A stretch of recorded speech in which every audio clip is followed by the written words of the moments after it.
I'd like to call the Riley Purgatory Bluff Creek Watershed District Board of Manager meetings to order.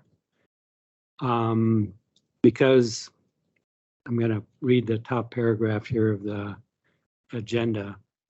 So Riley Purgatory Bluff Creek Watershed District will be conducting its January meeting, regular meeting at 18681 Lake Drive East. Pursuant to Minnesota statute 13D.021. Is somebody there? Hello? Manager Cook, can you hear me?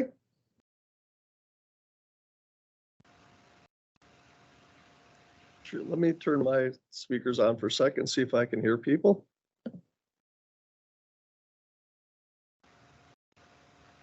You speak into that? Sure. Yeah, you're coming through. Anyway, we're meeting in person at the Riley Purgatory Bluff Creek offices pursuant to Minnesota statute 13D.021 subdivision 1 and a declaration by President Ziegler. This meeting is to be held in person and public while recognizing that a manager may, based on advice of health counsel. Yes. Based on advice of health care professional, have a legitimate reason for not attending a meeting in a public place in person, such as COVID-19 exposure or infection, and in such circumstances may participate in the meeting remotely. Members from the public may participate in person or remotely by accessing the virtual meeting via Microsoft Teams with the following link. So we called the meeting to order. The first item on the agenda after that is approval of the agenda. Do I have any motions on the agenda? I'll move to approve the agenda. Mr. President, we should take a roll call. Oh, yes. Mr. Smith, can you take a roll call vote for us, please? Yes, a roll call on attendance at the meeting. Manager Crafton. Present. Manager Duval. Present. Manager Cook. He is not able to hear. We'll come back. Yeah, Eleanor's at home and can hear everything coming through. So Manager Pedersen. Here. President Ziegler. Present. Let's take a moment to see if we can connect with Manager Cook.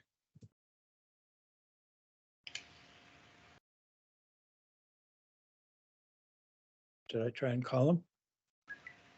sure.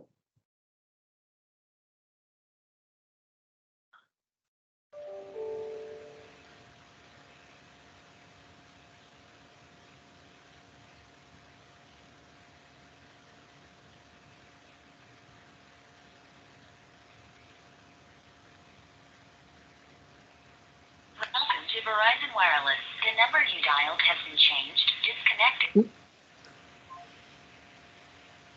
Let me see if I have it. Larry Cook speaking. Larry, this is Tom. We can't hear you here at all. We can hear him. We can Well, hear I can't him. hear you guys either. No. We can hear Yeah, him. your mics must be turned off and you must not have me turned on. No, neither are the case. Everybody else at home are able to hear us. And we can hear you. Well, on my screen, it says there's a cross through every microphone. And I'm not getting any sound. He is the only one that's remote that is not hearing us. Well, then what are the solutions, gentlemen? I don't know. Can he call in on a phone number? You could certainly call in. Well, let me suggest I leave and try to log back on.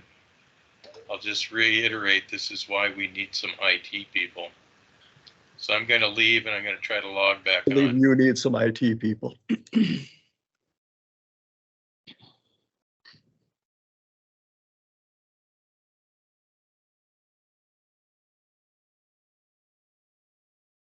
Yeah, Eleanor, Zach can both hear fine. Eleanor and Zach can both hear us fine at home.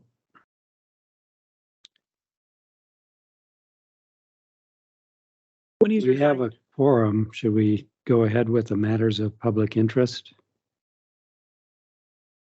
Well, if we could connect him by phone in a matter of a few seconds might be a good idea. Okay. he noted that everyone's microphone has a line through it, and it's true, online, when you're looking, everybody has a line through Yes, and their that's, microphone. that's accurate. That's normal. Yeah, because that's their Right. individual. This is Right. what's. Right.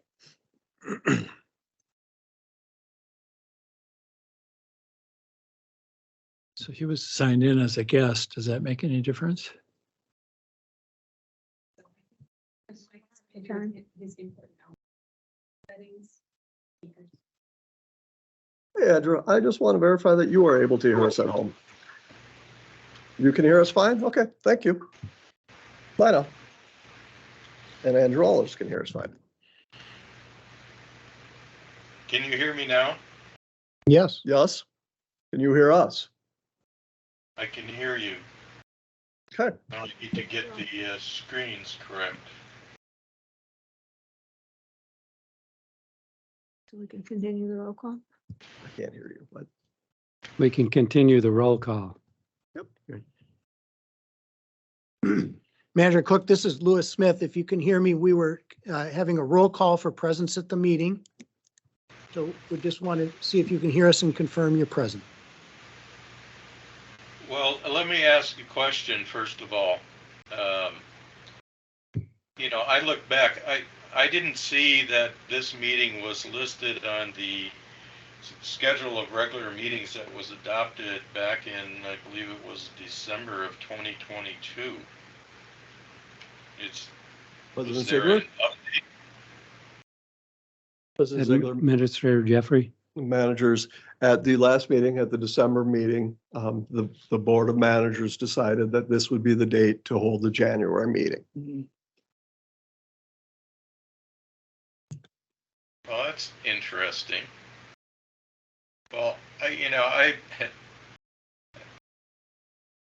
so first of all, I gotta have to, again, register, since this wasn't a regular meeting, not regularly called, not set on the schedule.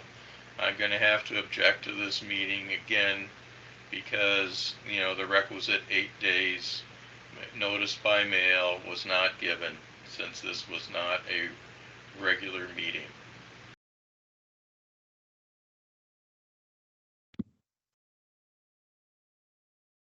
I wish Okay. we could get this fixed once and for all. Okay, so Manager Cook, are you present with the noted complaint or whatever it is? Well, without waiving my objection, I'm present. So, you can deal with that as you feel appropriate. Thank you. So as a technical matter though, let me ask this. Why am I seeing the microphone crossed out for the RBC board meeting? Yet I can hear everybody. President Ziegler, Administrator Jeffrey? managers.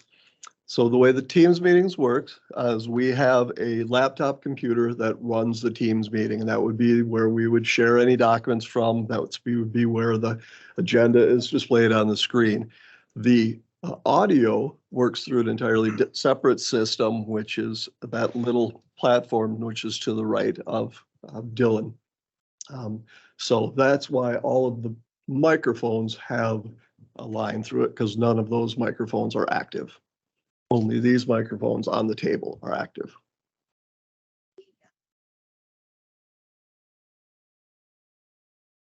Do we have any motions on the agenda? I'll move we accept the agenda. I'll second. Okay, we have a motion and a second. Manager Cook, you have a question? Yes.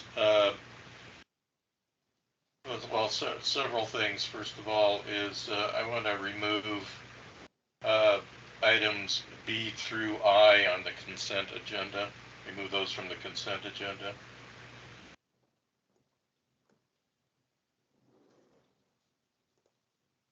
Ethan, guy. B as in boy. And you'd like to move those to the action items? That is correct.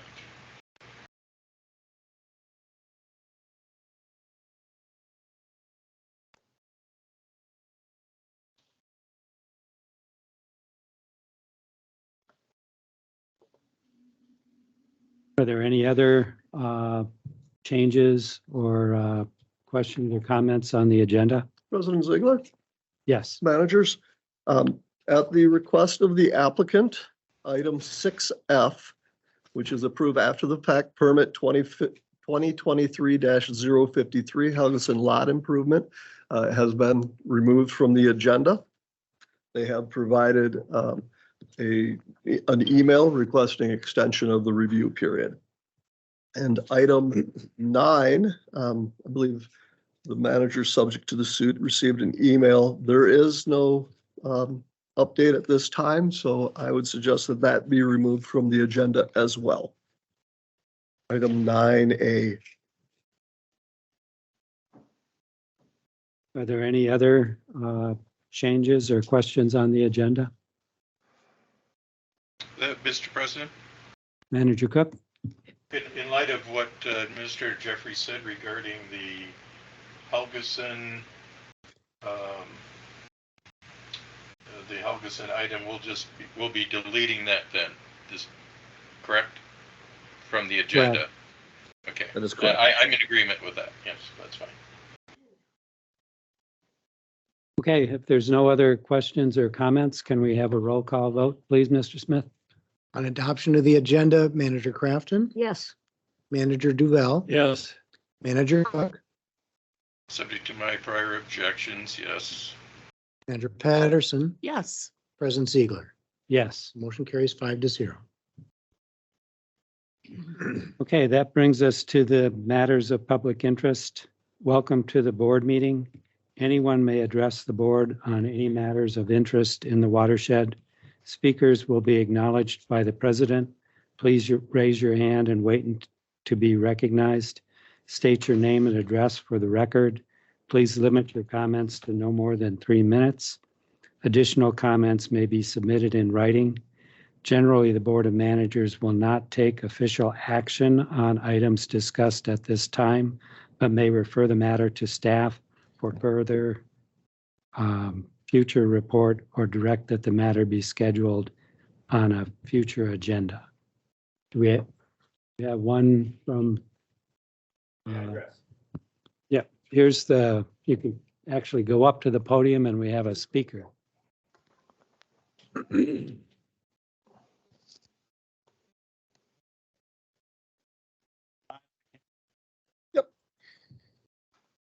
Okay.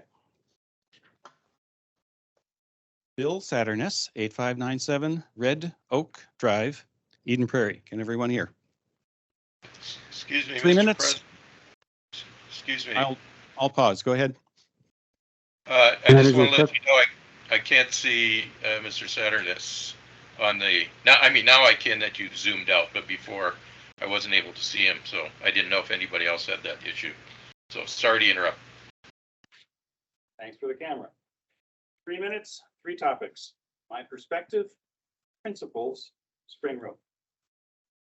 Topic 1, my perspective. Tonight I'm here as an individual. I'm also a director of Friends of Red Rock Lake, which is a grassroots environmental organization founded in 2010. I'm a former manager candidate, former member of the Citizens Advisory Committee. In fact, I was elected CAC's first chair in 2013 when the district restructured. When I first got involved, this district inspired me because it was independent-minded, citizen-led, kept its overhead extremely low. I fought the transition to becoming just another bloated, bureaucratic, empire-building, tax and spend agency. I stopped attending because the manager stopped listening to me. I now regret that I was not paying attention in 2023. Topic 2, principles. First principle, your reason for being, your only focus is water resources. Primarily, you should be concerned with the lakes because that's where the water is. Creeks are temporary conduits of the water. Springs are fed by groundwater.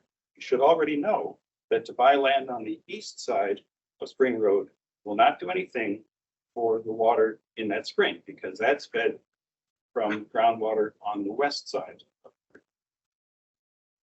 Second principle, you should not be unduly influenced by politics. You're not a slush fund for city parks departments or any one feel-good cause. You should be responsive to the priorities of the 100,000 taxpayers in our 47 square miles. We want good value for our money. We don't want you to build a monument to yourselves and your ever-increasing number of employees. The average person on the street would say they want you to improve the condition of the 13 major lakes so they can be fully enjoyed by all citizens. Topic 3, Spring Road. In the last 10 years, your budget has tripled to over $4 million. Now you plan to take on debt and raise taxes and postpone projects. What else could you do with an extra $5.8 million? That's almost 300 times the $20,000 or so you spend per year for Red Rock Lake. I'm going to make an analogy here. If the amount you spend per year on Red Rock is 1 inch high, the amount you plan to spend for Spring Road would be 24 feet high. Years ago, there was a TV commercial for men in skin bracer. A man would slap himself and then say, "Thanks, I needed that." I hope that's how you will see Manager Cook's lawsuit. I urge you to undo this mistake. It is not your role, it is the city's role to decide how that tract will be used. It's certainly not your role to own land in perpetuity. Get back to the basics. What? Thank you. You said it there. Thanks, Bill. Thank you. Are there any questions or comments from any of the managers? Hearing none, is there anyone Well, else from the Mr. public? President, can you hear me? Manager Cook? Yes, I'll just state that thank you, Mr. Saturnus, for expressing your views on this project. You know, obviously they're aligned with mine, and but I just want to thank you for repeating your concerns based especially on your long history with this watershed district, and I do hope that we get back to the basics which are required by the law. Thank you. I yield. Are there any other citizens who would like to speak? Seeing none, we'll move on to the reading and approval of the minutes. Do I have any motions on the December 13th minutes? I move that we approve the minutes of the December 13th, 23 minutes for the Board of Managers. Second. We have a motion and a second. So it's President Ziegler. Yes. On page 6, line 117, where it says in the middle of that sentence, which is the 20217, so I think that should be 2017. Right. On page 7, page 7, I had on line 150, district can fill in those templates for the lake. Is it as the district has time, as opposed to at the district? Yeah.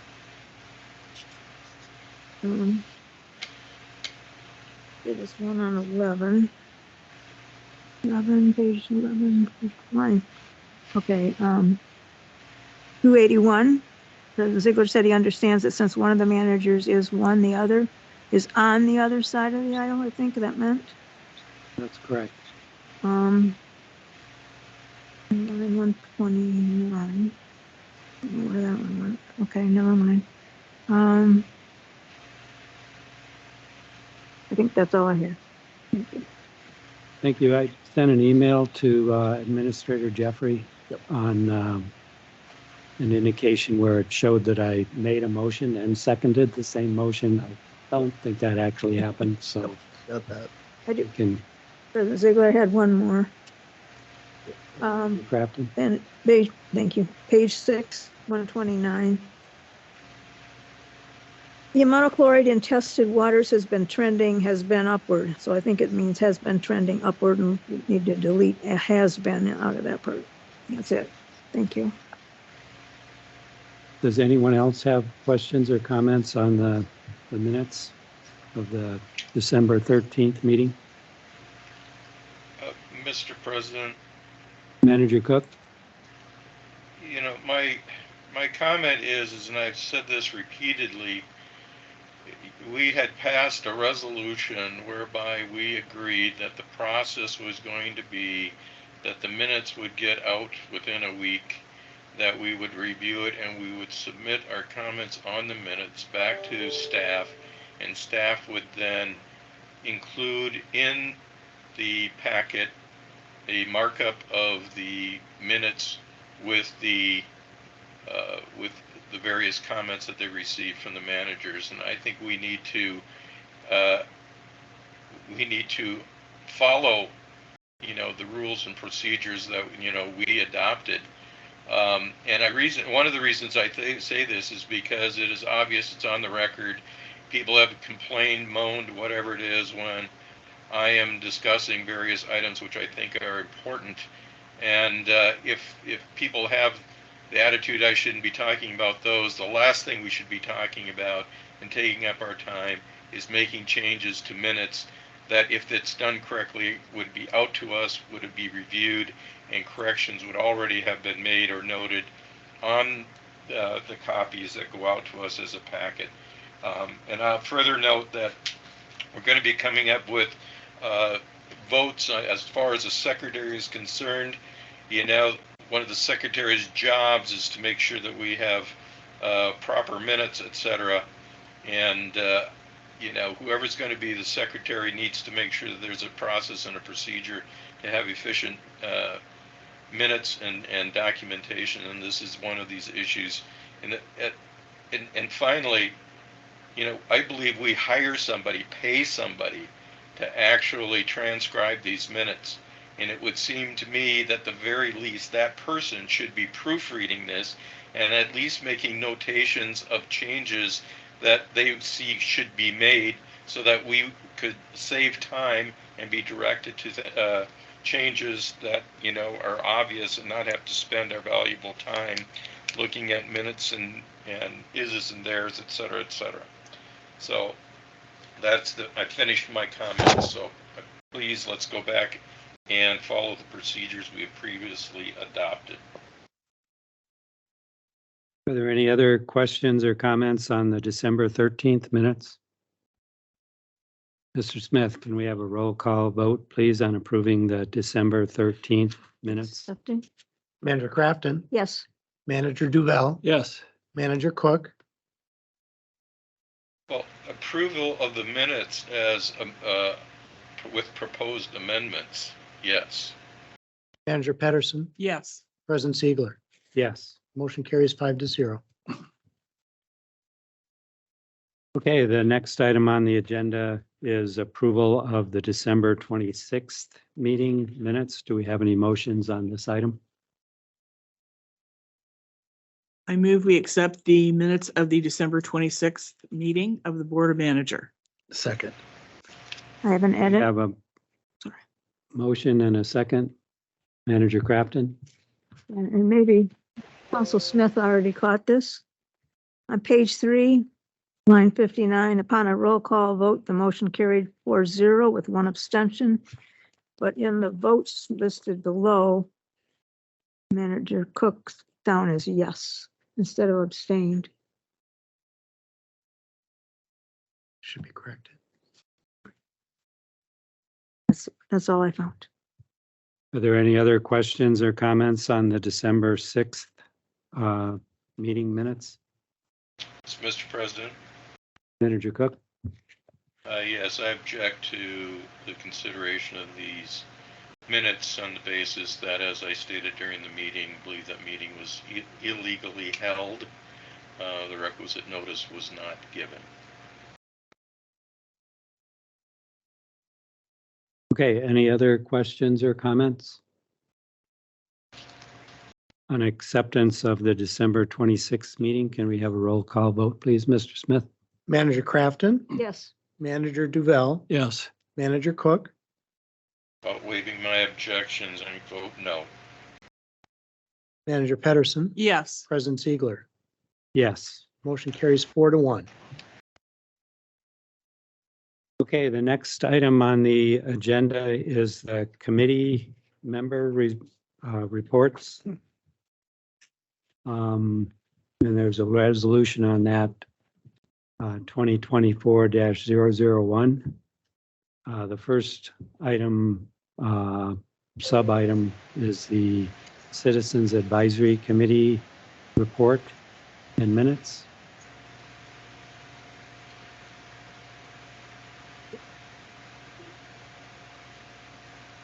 Mr. President, point of order.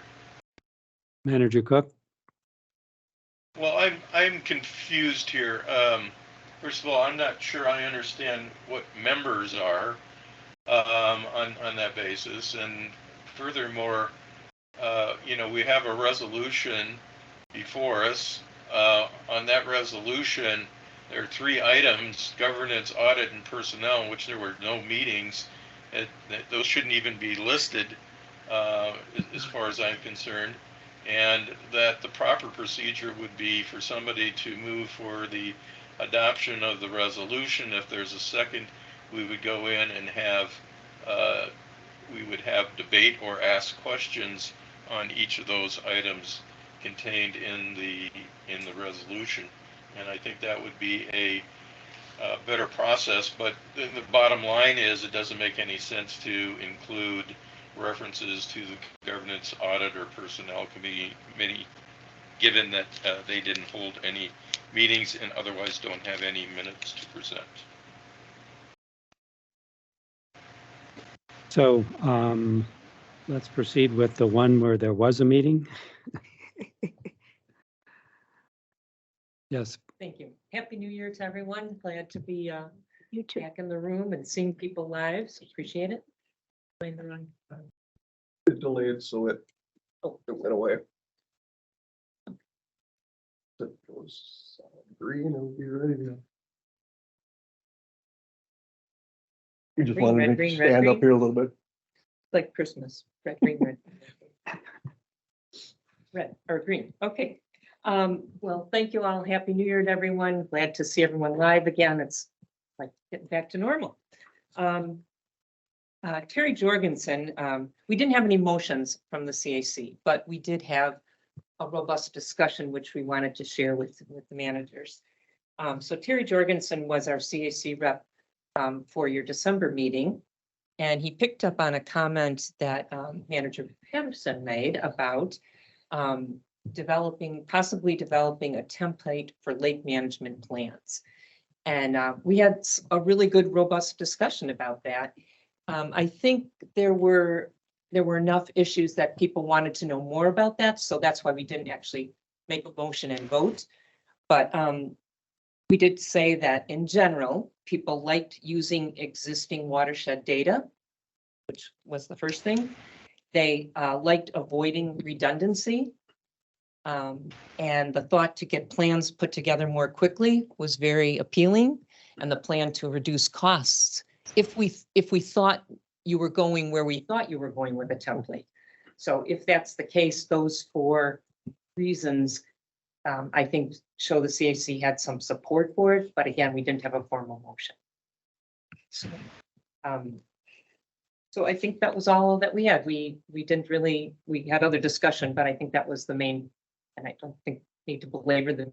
So if you have any questions for us about that. President Ziegler? Manager Crafton.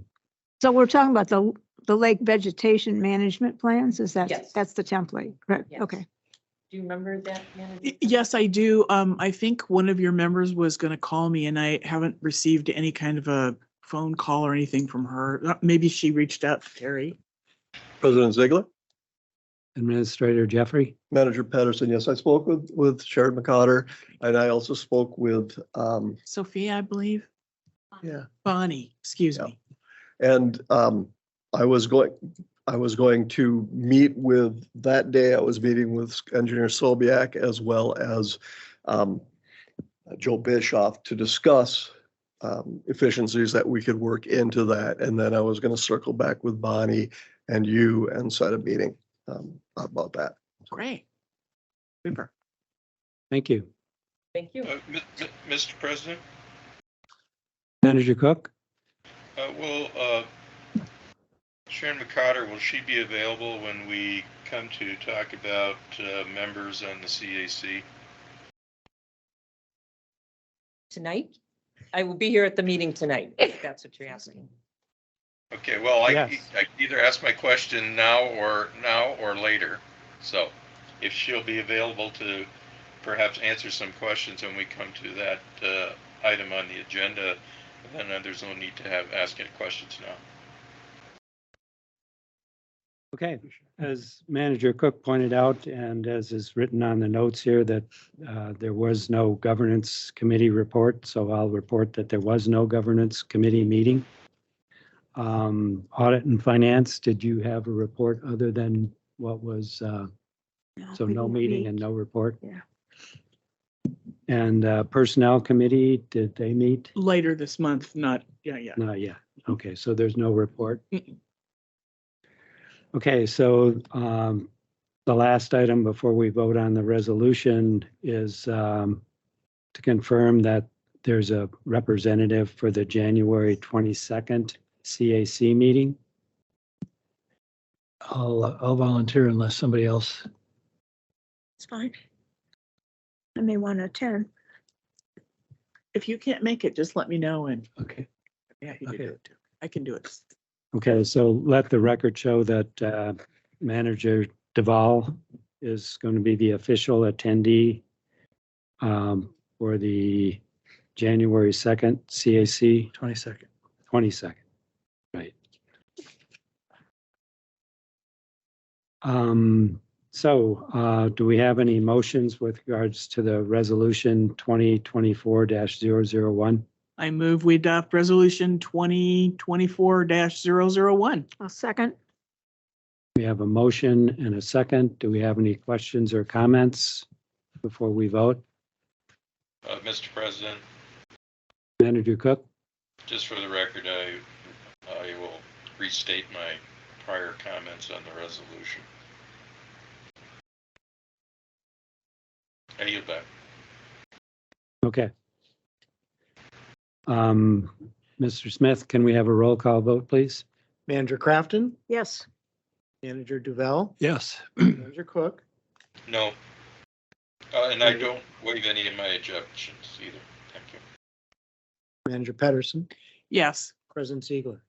Yes. Motion carries 4-1. Okay, the next item on the agenda is the consent agenda. And I believe we have items A, which was the resolution 2024-002 to approve the consent agenda. And I think the only other one was J, which was to adopt resolution 2024-005 designating depositories for permit, bond, letters of credit, and cash escrows. That's correct. Is that correct? Okay. That's correct. So we have any questions or comments on item J? Well, any questions or comments on the consent agenda? Yes, Mr. President. Manager Cook? So we're talking about J, which is a depository. One question, a couple of questions that I had is, We have any written procedures, review, inventory, etc., that's maintained as part of being the depository for assurances, etc.? President Ziegler, managers, yes, we do. It is within our governance manual. Smith Partners being the holder of our bonds and letter of credits, and US Bank being the holder of our cash escrows. We track them with an internal spreadsheet, and that is also shared by RedPath, and they track them as well. Well, I'll therefore request a copy of the latest inventory, please. And a copy of the procedure. I don't believe the procedure is very well defined, but if you could direct me to where that's at, I would appreciate it. Thank you. I yield. Okay, are there any other questions on the consent agenda? Ziegler? Manager Kraft? I guess I just wanted to comment that I think we've been using the same repository for this since 2012. So, I mean, this is not unusual. We do this. We stayed with the same one since Council Smith came back. Smith Partners came back as our council. Thank you. Mr. Smith, can we have a roll call vote on adopting resolution 2024-002? Mr. President, I didn't record who made the motion. I'll make a motion to adopt 24-002 to approve the consent agenda. And at the same time, may I also make a motion to approve 24-005? We can just take care of both of them at the same time. Second. Manager Vilsankle. Second. Okay, a roll call on adopting the consent agenda. Manager Crafton? Yes. Oh, excuse me, Mr. President. Manager Cook? Point of order. I'm not sure that the motion would be correct. I believe the motion for the consent agenda actually is to adopt all the other resolutions, or the resolutions that are remaining, which is I. So I'm not sure the motion would be is properly stated. Perhaps Mr. Smith could make a suggestion. Yeah. Mr. President, the only motion that's necessary is to adopt resolution 24-002, noting that item J is the only item to be adopted. And I understood that to be the motion. Yes. Okay. Manager Crafton, Yes. Manager Duval, Yes. Manager Cook, Without waiving any of my objections, yes. Manager Pedersen, Yes. President Ziegler. Yes. Motion carries 5-0. Okay, so the next item would be to go through the consent agenda items that were removed. So that's B through I. And the first one is to receive the staff report. Do we have any motions on this item? I'll accept the staff report. I'll second. Okay, we have a motion and a second. Do we have any questions or comments on the December staff report? Yes, Mr. President. Manager Cook? Yes. So first of all, just a matter of formatting, and this also applies to the finance report that we end up having. Can we please have the headers, column headers repeat on each page? I know that's doable. That would be very helpful when you're going through those, but that's just at that point I'll move along. With respect to the first line item on page 1, I note that I'm concerned about, and I think just should be addressed with the auditors and the accountants. My read of 103B requires establishment of separate funds for each capital improvement project. And, the way we've been doing it, I don't believe that that's what that's what we've been doing, and so I would ask that the auditors and the accountants, when they're going through this audit season, review that, because as I read 103B, once you've allocated money to it, it's stuck in that account for those purposes. I found that interesting. Secondly, second line item on administration. I noticed that there are multiple I guess committees, etc., that Administrator Jeffrey is participating in, sitting on, and I just want to express my concern about time commitments on items that, although they may deal with water and indirectly impact the operations of the district, I'm concerned that be more of these than are necessary, and we're not devoting sufficient time to the operations of the district. And I'll just, I've already mentioned one about issues about making sure minutes get done or handled correctly. Number two, about handling data processing or requests. I think an appropriate amount of time is not being spent to address those items. So I would suggest that Administrator Jeffrey review whether or not he may be overextended or whether he needs to do appropriate delegating of his other work if he plans on participating in all of those different work groups, etc. With respect to the annual report and communication, are we going to be, I know this is coming up, but we don't have a schedule of workshops. Is this going to be a subject of a workshop? The annual report and the finances? Yep. Administrator Jeffrey? Yep, the annual report, the draft of the annual report will be available at the next workshop, which when we adopt the calendar today would be January, the third Thursday of January. I don't remember the date off the top of my head. So, yes.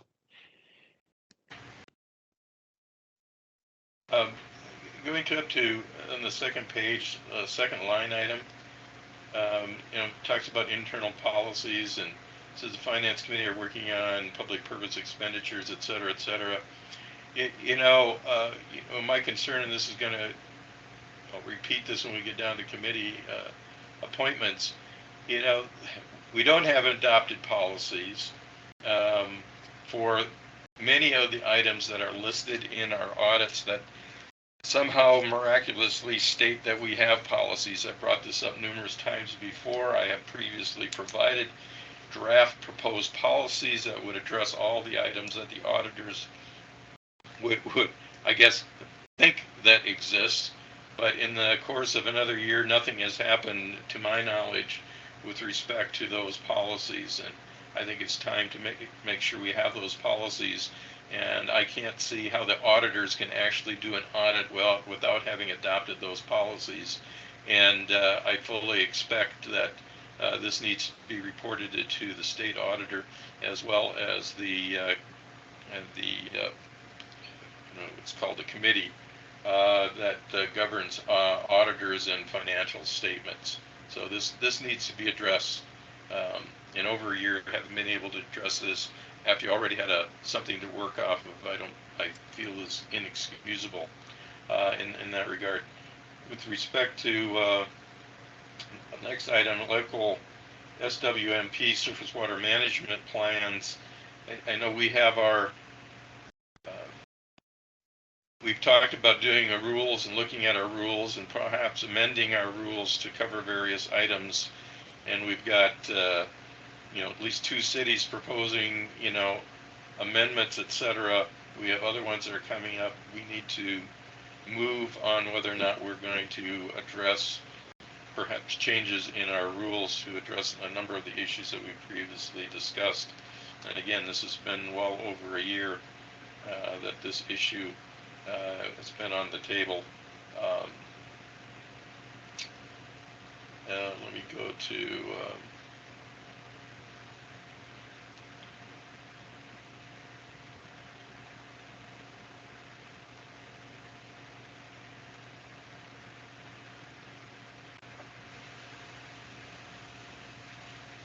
On page 4, under the discussion, that's actually part of data collection.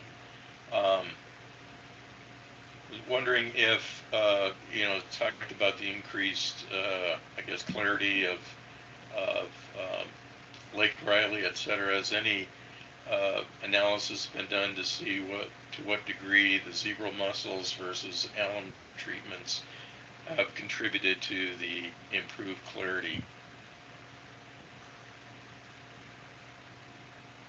President Ziegler, Manager Cook, I've had extensive discussions with Mr. Bischoff, and frankly, he finds it not tenable that it would be a result of the zebra mussels, especially given the timing of it. He is confident that it is a direct result of the alum treatment. Well, I would be interested if there are any studies, if you provide them to me. I'll move on to the next item. It talks about been mapping of all the scores, your shore data. Did I miss that? I haven't seen, I'm not aware of score your shore data or requests for that information. And so I would like to see that data and whom those were distributed, et cetera, so we can review those. And I'm glad to see there at least appears to be some possible discussion of targeting improvements to shorelines with the grant program. I believe I mentioned that before. I think that could be one of the greatest sources of pollutants or degradation of our water quality. And I think we should be encouraging shoreline owners to take steps to minimize the erosion and obviously the phosphorus. But this I talked about before. I mentioned it again before. Nitrogen is a huge problem, and I think we're missing the boat. I'm not sure there's anything we can do about it, but we should be looking into it because everybody knows nitrogen is one of those key elements for the growth of algae and other even what do you call it, water plants, etc. So I'd like to see us look into that. On the bottom there, education and outreach. I've said this before. Our website, I believe, needs a lot of work. It's very difficult to find things on the website without trying to do searches, and that doesn't always work. So I think it needs a lot of work, and I think this would be a good opportunity now. 2 years from having implemented it, I believe it needs to, to be reviewed, and such a review should include having third parties actually review the website and provide us with their comments. And again, should have some website consultants and or IT people engaged to make sure that we have a robust website where it's easy to find information, and from the public's point of view, not just from our point of view. Let me see here. Next one.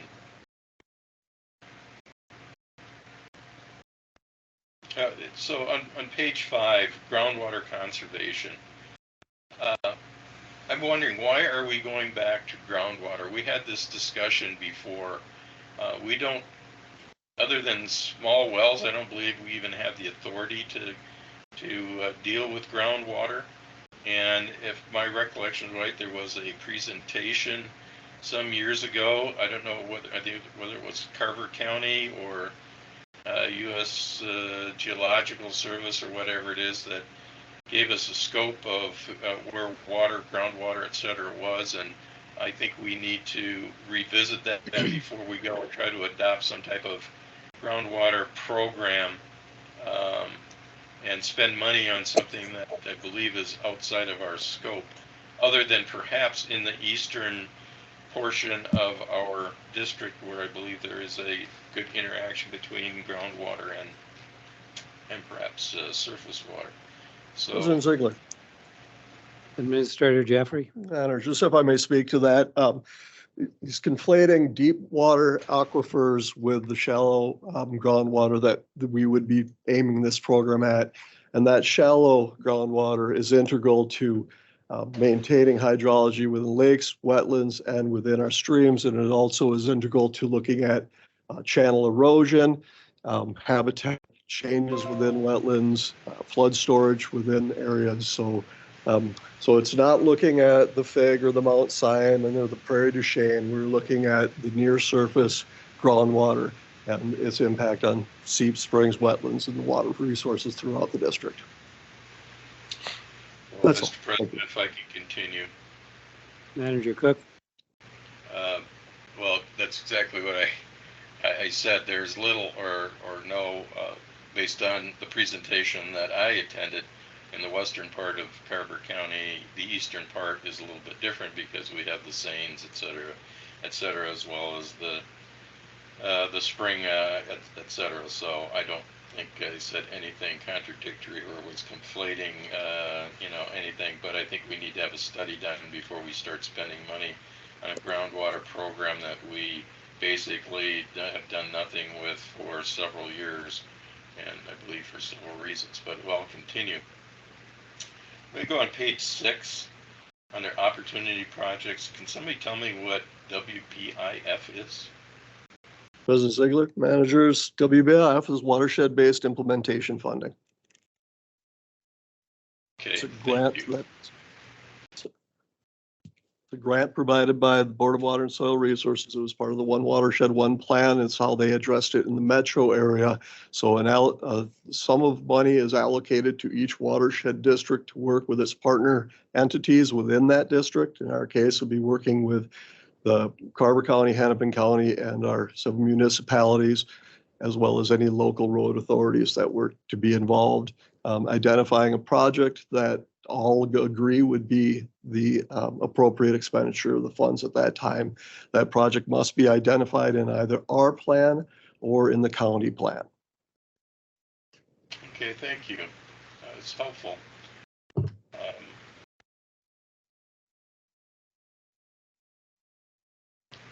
just going through here. We've already talked about, somebody mentioned about the lake management plans. As I stated before, I think that's a good idea, but we need to just not be limited to one lake, but all of our lakes, and come up with a process for managing all of our lakes. Let's see.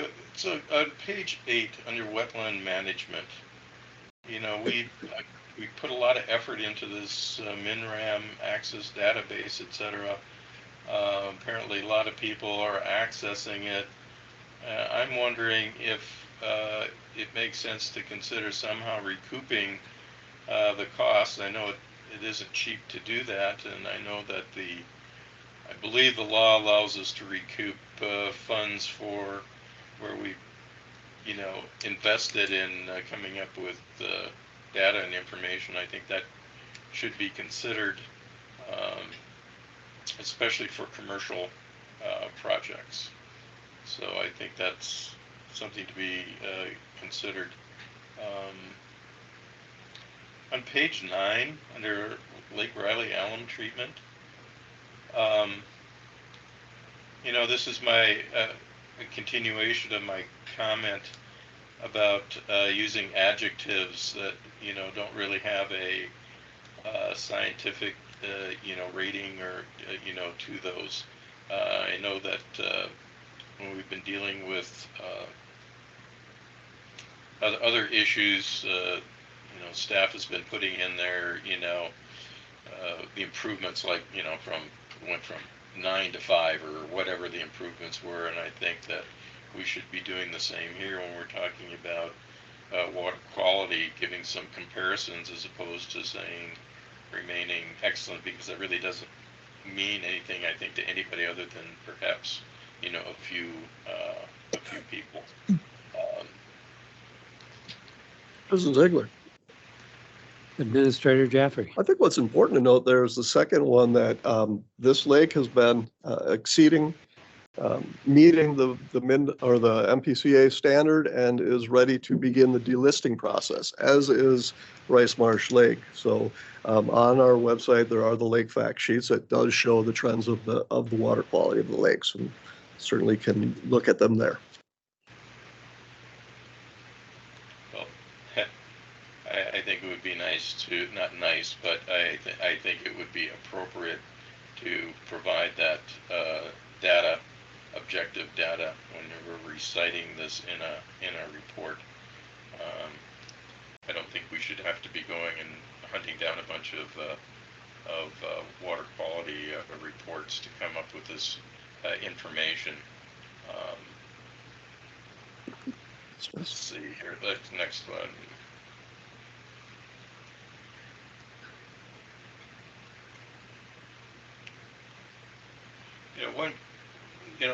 Look at the Lake Susan spent lime line item number 9. I think this brings into issue that I think we should be discussing about wetlands and the value of wetlands and how much effort we should be putting into wetlands. Here's just one case, and I believe the studies are showing that wetlands can actually be an issue, a problem, and I think that we need to have a workshop or have this issue be looked at, whether or not what wetlands are worth protecting, why are they worth protecting, are they doing more harm than good. And it seems to me sticking a lot of money into a wetland, I'm not sure that's the best to spend on money, but I think that needs to be when we have spend for wetlands, looking at this, we're going to treat everything. I'm not sure that would be wise. So that's my comment with respect to that. On page 10, with respect to Middle Riley Creek, is that finally closed out, or is there something still having to be done? President Ziegler, managers, I reached out to attorney for Bear Path last week again with no response. My next step is to invoice them the full amount, which would be less if they were to simply record the easements. The way it is working, the updated maintenance agreement and easements reflect work that they took over from the district, but our agreement that is in place is for the larger amount. So I'm going to send them an invoice and hope that motivates them to address it. Well, thank you. I'm glad you're going to do that. Hopefully we've learned some lessons about how to deal with private landowners. And, I'm pretty dismayed. We got some of the richest people in the 2 counties living in Bear Path, and we're having these kinds of issues. It's just, it's very disappointing, to say the least. So now I'll continue, and I think I have my last comment. Well, and that's on last page 11, Lotus Lake internal load control. I've raised this issue before. Looking like you're doing it toward the end of 2024. I just repeat the issue that I believe was brought up by one of the staff members about the higher phosphorus levels in the shallows. And as I said before, I believe, and I don't have any scientific data for that, but I believe these wake boats are causing an issue. And I believe that we have the ability to deal with wake boats under our statutory mandates, and that this is one of the areas where we should be looking at rules so that we can protect the water quality of our lakes, particularly Lotus Lake. And I'm shocked that maybe Riley is as good as it is, because I understand that gets a lot of this boat traffic, but it's a different configuration than Lotus Lake, which is long and narrow, which has been an issue. So with that, I yield. Thank you. President Ziegler? Manager Crafton? Yeah, I need to take issue or at least make a comment about the comments from Manager Cook on staff. I think that it's very apparent that the website's improving constantly. I'm just so impressed with Liz's work. I know Zach, in conversations with him, all the work he's doing with MinRam and wetlands and collecting all kinds of data so we can move forward, because you got to have the database first. Josh is just doing amazing work, and it's not just, you know, like playing checkers. Sometimes you gotta figure stuff out, and that's what he's doing. He's trying to figure out where things are loading from and where they're not. And if we test something out and that's not it, then we're looking at something else. And now one of the things they're looking at is wetlands. But I want staff to know that I've just got complete faith in everything you guys are doing. You're doing an amazing job, and that needs to be stated. I had a couple other things. One is reference to some of the committees that Administrator Jeffrey is on. Since when Perry Forster was still, when he was a manager, we really started stepping up our involvement with what was MAUD at that point, and now it's Minnesota Watersheds. And he used his marketing expertise at that point to do surveys, and what came out of those surveys has been tremendously important to adding more value from what the administrators and staff of the watershed districts are doing, and the input, that bringing more of their input into what we're doing. And now we have like a manager, and for every manager, there's an administrator on the committees. But I think these committees are extremely important for Administrator Jeffrey to be involved in, because we learn what other people are doing. There's just sharing of information. We get to help provide some leadership on some of that. I think all of these things are incredibly important, and I just think it's amazing that our administrator has been willing to step up and put the time into that. So I see that completely differently. As to the Audit and Finance Committee, Manager DeVel's been asking some really good questions. We've been looking at new things, and so we've been taking our time to go through some of these things to figure out where we are. But I would encourage Manager DeVel to comment if you've got any comments either too. So. Well, I think, I guess I would chime in and agree with the comments you just made about staff. You know, from the meetings that I've attended in the last year and a half, coordination amongst all the different groups in the state and federal seems to be the centerpiece of what we're doing. And that's to figure out ways to coordinate collection of data, share best practices. And that only happens when you are participating in these. And it's even better if you're one of the people that's involved with the minutia in which these committees and various groups do. And you can't do that just reading a report necessarily. As far as the audit and budget committee work, we're reviewing a lot of different things that have been kind of in place for a number of years, and we periodically all look at each other and wonder where it came from, and so we're looking at revising and hopefully improving a lot of the different ways that we track the information. I guess my impression after a year and a half is that we deal with an amazing amount of data, an amazing amount of people and interactions, and it's almost mind-boggling to figure out how we can actually track what's going on and make improvements, which periodically we have outsiders coming in and reaffirming the fact that we're doing things right. From our review, the Bowser review, the annual audit, just response we get from people, that should be an attesting of the fact that we're doing things right.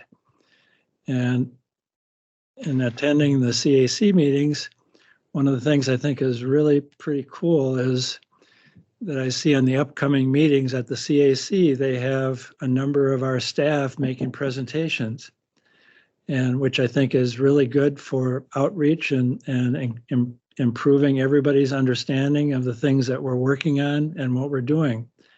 And so they're on the agenda. I'd like to see something similar maybe at some point at the board meetings, and hopefully we can do that. So, and then the last thing I would just mention, the website. the website is a continuing activity. It's not a one and done kind of thing. It evolves and it changes all the time. And there's a lot of, as a result of all the information we deal with, all the different people that want to have access to it, we have a wide constituent base, and it's hard to be all things to all people, but we're finding, I think, a middle ground where we have a lot of good information on the website. And not everybody is going to say that we have everything we need, and we're not going to have a staff to work on that continually. It's part of what we do here, and it's an ongoing effort like every other aspect of what the staff does. So again, I would chime in with what Manager Crafton said, that I think given what we're doing, it seems pretty phenomenal to me, the work of the staff. Thank you. Any other questions before we vote to receive the staff report? Mr. President. Manager Crafton. I'm sorry, Manager Cook. Yeah, thank you. I think it's, in light of these comments, it's, I'm compelled to make a response. I don't know if perhaps nobody was listening to me, and I can I understand maybe why they feel that they shouldn't. I stand by all the statements I made. To me, what it sounded like from Manager Kraft and Manager Duvall was trying to make excuses. Okay, and this organization is no more complicated than any other organization. It's a matter of setting priorities and doing it. I spent hours sending comments, etc., on the website for its improvement.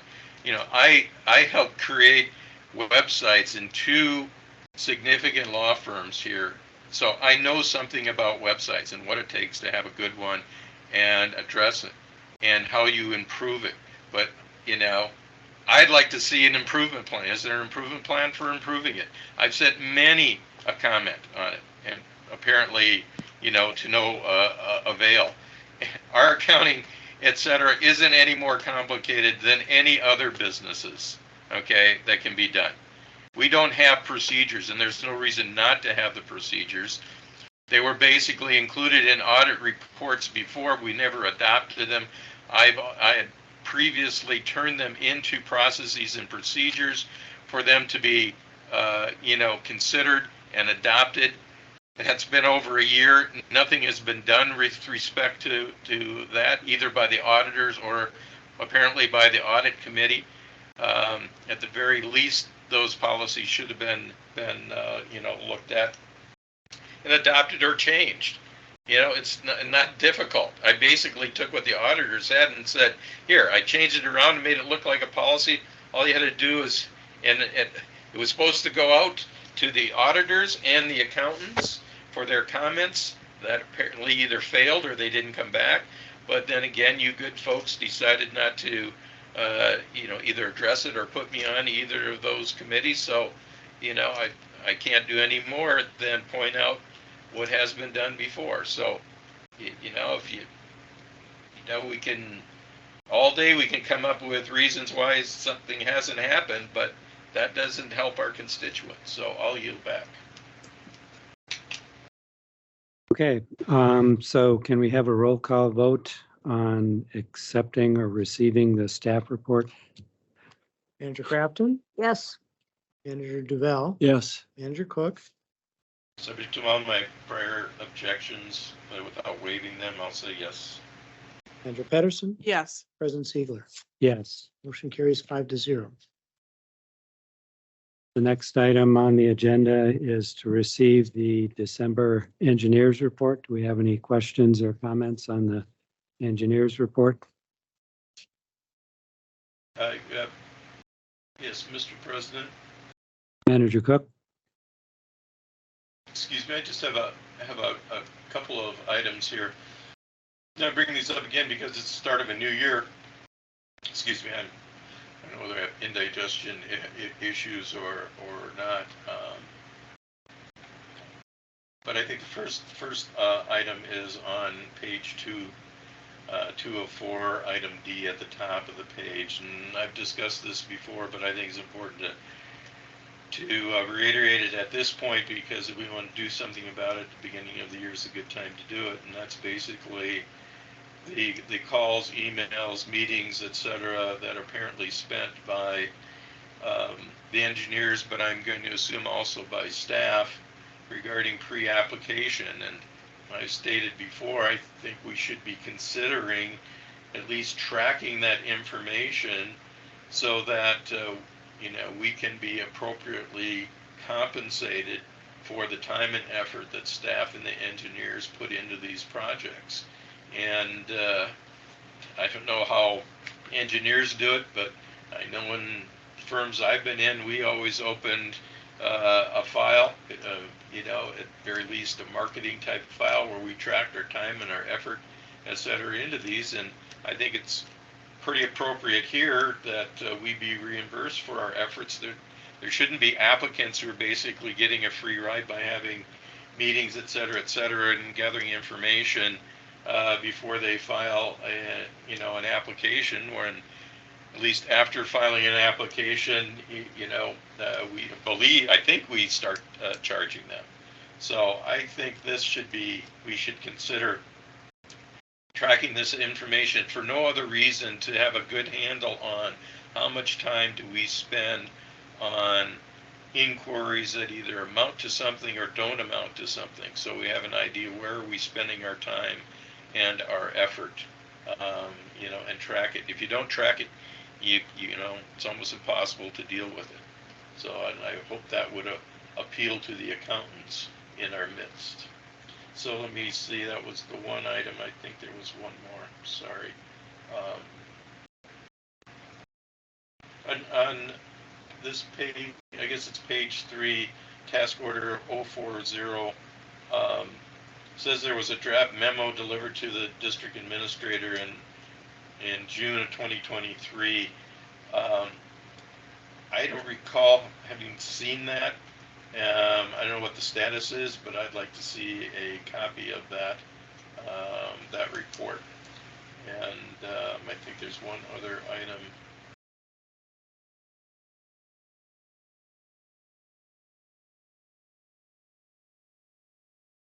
No, that's it. But again, I want to compliment Mr. Sobiak having put together the chart at the very end of their report. I think that is absolutely terrific, is giving us an idea about where each one of these various projects are at any given time. So thank you again, Mr. Sobiak, for putting that chart together for us. And I yield. Are there any other questions on the engineer's report? Yeah, one, President Ziegler. Yes, Manager Crafton. I have one for Engineer Soviak. So doing the EHAP thing. So I'm just thinking, are we doing like a soil sample of each one of these things as we start launching them? Ecological enhancement project, do we ever try to, we're kind of in the middle of starting to do all this stuff, and it got me thinking with all the stuff that's been going on. Are we starting to gather any of that information with some of these task orders? President Ziegler, Manager Crafton, as part of the EHAP itself, staff Dickhausen and Porterhouse have been doing soil sampling. For a lot of the projects, starting a couple of years ago is when we really started collecting data, soils data. So for example, the task order for Upper Bluff Creek that the board authorized at the last board meeting, there's a task in there for staff to go out and collect soil samples and test it and monitor it so we can incorporate that into the design. Okay, I thought we were doing that, but I thought I'd ask it. Important. Thank you. Thank you. Any other questions on the December engineers report? I move we accept the December engineers report. I'll second. We have a motion and a second. Mr. Smith, can we have a roll call vote, please? Manager Crafton, Yes. Manager Duval, Yes. Manager Cook, Without waiving my objections, yes. Manager Pedersen, Yes. President Ziegler. Yes. Motion carries 5-0. The next item on the agenda is to receive the December regulatory report. Do you have any questions on the regulatory report? Yes, Mr. President, Manager Cook? I'm sorry, give me one moment to, unfortunately, let's see here. Trying to find that in the list here, sorry. Oh, here it is, okay, sorry. Sorry about that. For some reason, my hot links are not working. So I've made this comment before. It would be great if this report included a little more information, particularly about perhaps what rules are at play in, you know, the various permits, etc. So that's general. But if we go to and there's no page numbers on this, I'd ask maybe that you put page numbers on it in the future if you can. So I think what would be page 2 under well, first of all, before that, put under inspections.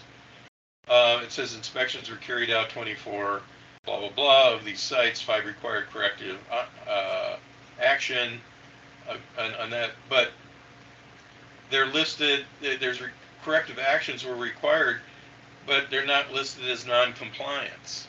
And it seems to me if there's a violation, it should be under non-compliance, and there should be a column that says corrective action was taken or not taken, etc. So we have everybody should have a full picture about how these individual permits, you know, basically move through time, and whether or not there's issues, and maybe they're repetitive issues, but if you don't have the analysis, and maybe we're collecting it, and if we are, I'd just like to see more of the information, and perhaps I need to see a full report instead of a summary. So it just didn't make any sense to me to say there needed required actions, but they weren't, they weren't listed as non-compliant.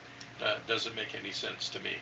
So I think we should be looking at that. The other thing is we have under violation summary, we have 3 no permits. I think there's at least 3 no permits.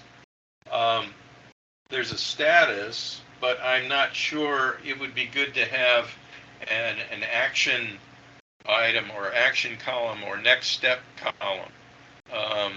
And I know sometimes it says that, sometimes it doesn't, but it would be good to, it would be helpful for me at least to have another column which basically says next steps, etc. And it looks like some of these have been outstanding for a long period of time, and it seems to me we need to move these forward. I mean, you see one of them is, goes back to September of 2022, and we need to have a plan. We should have a policy for addressing these, and we should march down that policy. We don't want to give a violator any arguments that we're being arbitrary and capricious in our enforcement, or that we're vague and therefore they don't even know what they need to do or when to do it. I'm always a believer is you don't give the other side, a rock to throw at you. I yield. I just wanted to bring those up. So. Okay, are there any other questions or comments on the December regulatory report? President Ziegler, I move we accept the December regulatory report. Second. We have a motion and a second. Can we have a roll call vote, Mr. Smith? Manager Crafton? Yes. Manager Duval? Yes. Manager Cook? Waiving my objections, yes. Manager Pedersen? Yes. President Ziegler? Yes. Motion carries 5-0. Okay, the next item is the to approve permit 2023-020 Bush Lake Veterinary Clinic modification request as presented in the proposed board action section of the permit review. Do you have any motions on this item? President Ziegler, I move we approve permit 2023-020 for Bush Lake Veterinary Clinic I'll sec- modifications. I'll second.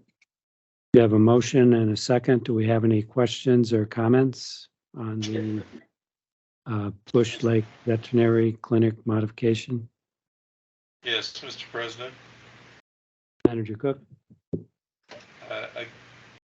Again, I bring this up because we're at the start of a year, and I think these are issues that we should address as we go forward this year. I raised this before, but I have concerns in going to page 8, for example, under the general requirements, and how it ties into the recommendations and the stipulations on pages 8 and 9, and I am of the view that we could be doing a better job of making sure that the conditions that are set forth in the report itself are actually part of the general requirements. Paragraph 8 to me is unclear and perhaps should be broken into two parts. One at least being to specify that the conditions set forth in the report, must be complied with, and it would be best if those conditions were actually listed, or at least a reference to the paragraph number, etc., would be listed. To me, it's unclear exactly what 8 means, and we should make it clear so that if we ever have a dispute, an issue, that somebody isn't again coming back and saying, well, it's unclear, it's vague, it's arbitrary, it's capricious, which all that means is we're going to spend a lot of money for no good reason when we could have clarified that. So those are my comments, and so I would move to, unless somebody else has other comments, I would move to amend the motion to state that we are adopting the proposed resolutions set forth on page 1 of the report, subject to the engineer, legal, and staff reviewing and modifying as appropriate the general requirements, recommendations, and stipulations. We have a motion. Do we have a second?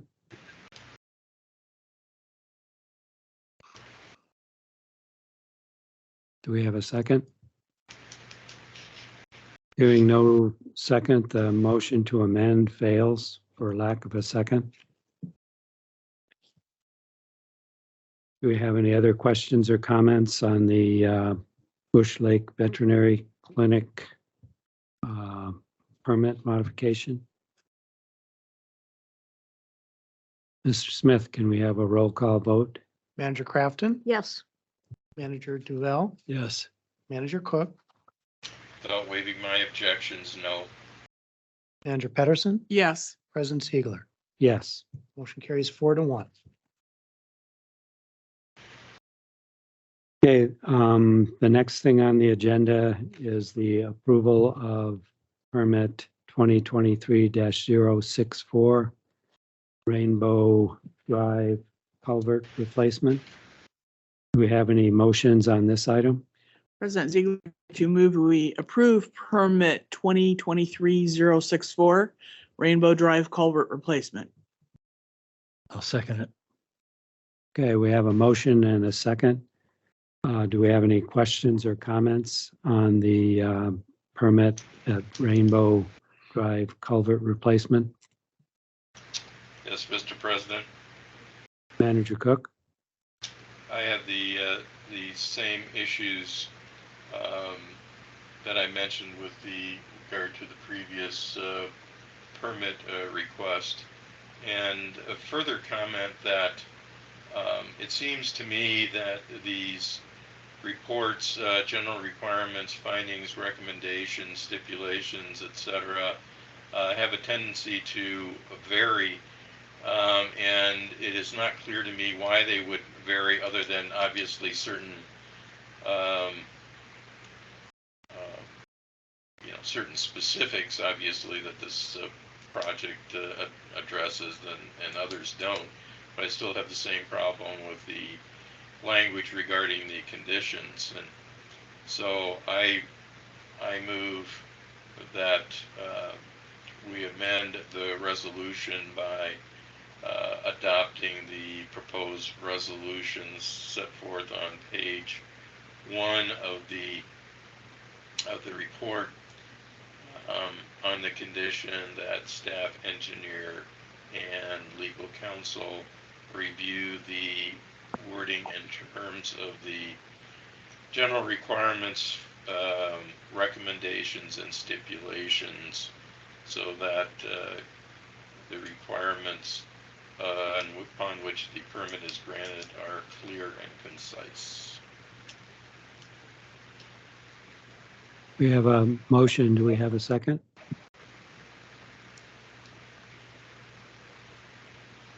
Do we have a second? Hearing no second, the motion to amend fails. Mr. President, point of order. Manager Cook? Well, can somebody read to me the resolution we're voting on? Administrator Jeffrey? Yeah, President Ziegler. We are voting Manager Pedersen moved, Manager DeVell seconded adoption of the following resolution based on the permit report that follows and the presentation of the matter at the January 10th, 2023 meeting of the managers. Resolved that the application for permit 2023-064 is approved subject to the conditions and stipulations set forth in the recommendations section of the attached report. Resolved that on determination by the RPBC-WD administrator that the conditions of approval have been affirmatively resolved, the RPBC-WD president or administrator is authorized and directed to sign and deliver permit 2023-064 to the applicant on behalf of RPBC-WD.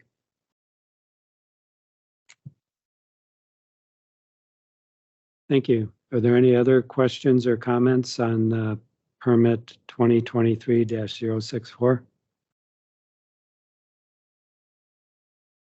Mr. Smith, can we have a roll call vote on approving permit 2023-064?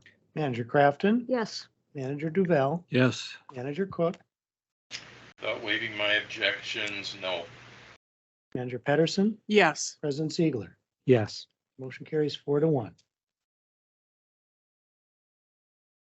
The next item on the agenda is to adopt resolution 2024-003, naming official newspapers for the Riley Purgatory Bluff Creek Watershed District notices. Do we have any motions on this item? President Ziegler, I move we adopt resolution 24-003, naming the official newspapers for publication for the district. I'll second. We have a motion and a second. Do we have any questions or comments on resolution 24-003? Mr. President, Manager Cook? I just want to confirm, so these publications cover all of the residences within the district. President Ziegler, Administrator Jaffe? managers, to the best of my knowledge, not knowing their full circulation, yes, these would cover geographically all places within the district. Well, Mr. President, Manager Cook? it would seem to me that it would be incumbent upon the district to at least inquire and determine whether or not these newspapers cover all of the residents within the district, so that we avoid any objection that people weren't given the proper notices. President Ziegler, managers, these are the only publications within the district short of the Minneapolis Star Tribune or St. Paul Pioneer Press. The Mr. President, Manager Cook?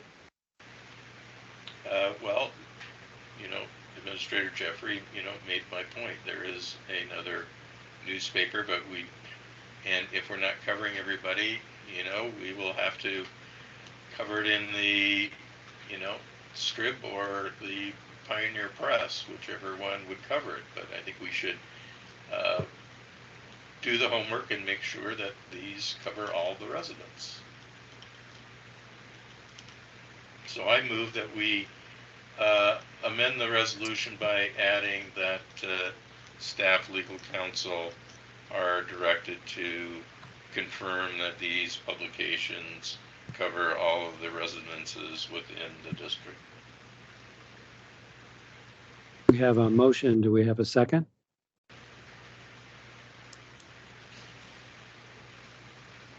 Do we have a second? Hearing no second, the motion fails for lack of a second. Do we have any other questions or comments on the resolution 24-003, naming the official newspapers for publication for Riley Purgatory Bluff Creek Watershed District notices?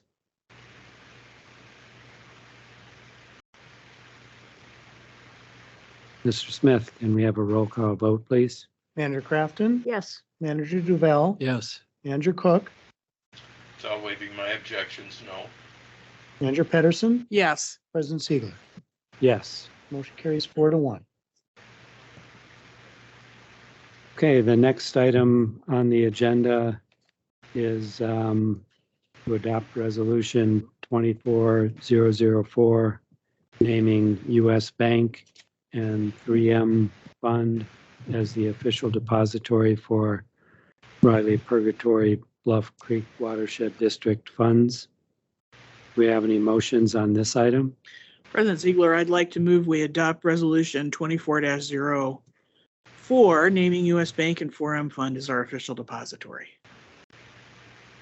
Do we have a second? Second. 004. 004.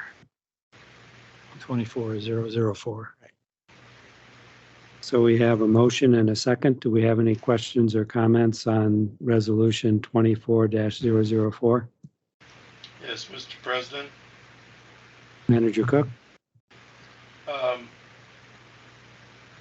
I believe this is confusing, and I'm not sure that, at least not in my mind, it actually reflects, the process that we have. At least my understanding of it is that we basically engage the 4M fund, and they use U.S. Bank as their banking arm. So I'm not sure this accurately reflects the process. I believe 4M and its affiliates would be, the correct depository, as opposed to U.S. Bank, especially considering, that I believe the agreement is everything rolls from U.S. Bank to the 4M fund. Perhaps it could work by making the distinction that the U.S. Bank handles the deposit account, but it's the wording is not very clear, and I don't think accurate. Ziegler, managers, I think that would be for the managers to discuss amongst themselves, but U.S. Bank is our depository. We make all our transactions through the face that is U.S. Bank, and they are also where all our funds are drawn from to pay for it. Manager Cook is correct in that upon going into the U.S. Bank account, they are held within the 4M count.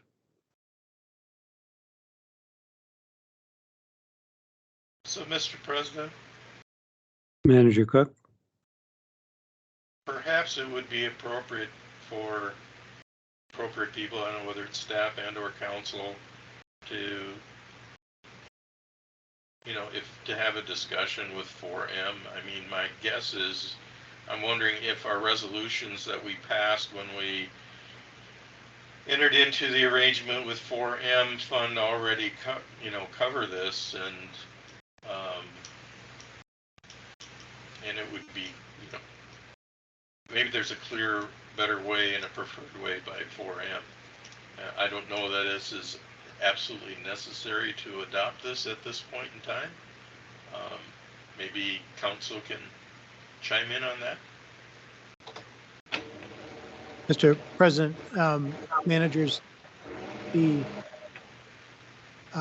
governance manual does require that annually the district designate its depository. So I think this resolution is framed to cover both US Bank and 4M. We can certainly, at staff's interest, could check with 4M and follow up, but I believe this is consistent with the needs of both institutions and, more importantly, the district. Mrs. Ziegler, Manager Crafton. I think this is a perfectly adequate description of what we're using, so I have no objections to this language. I think it works well.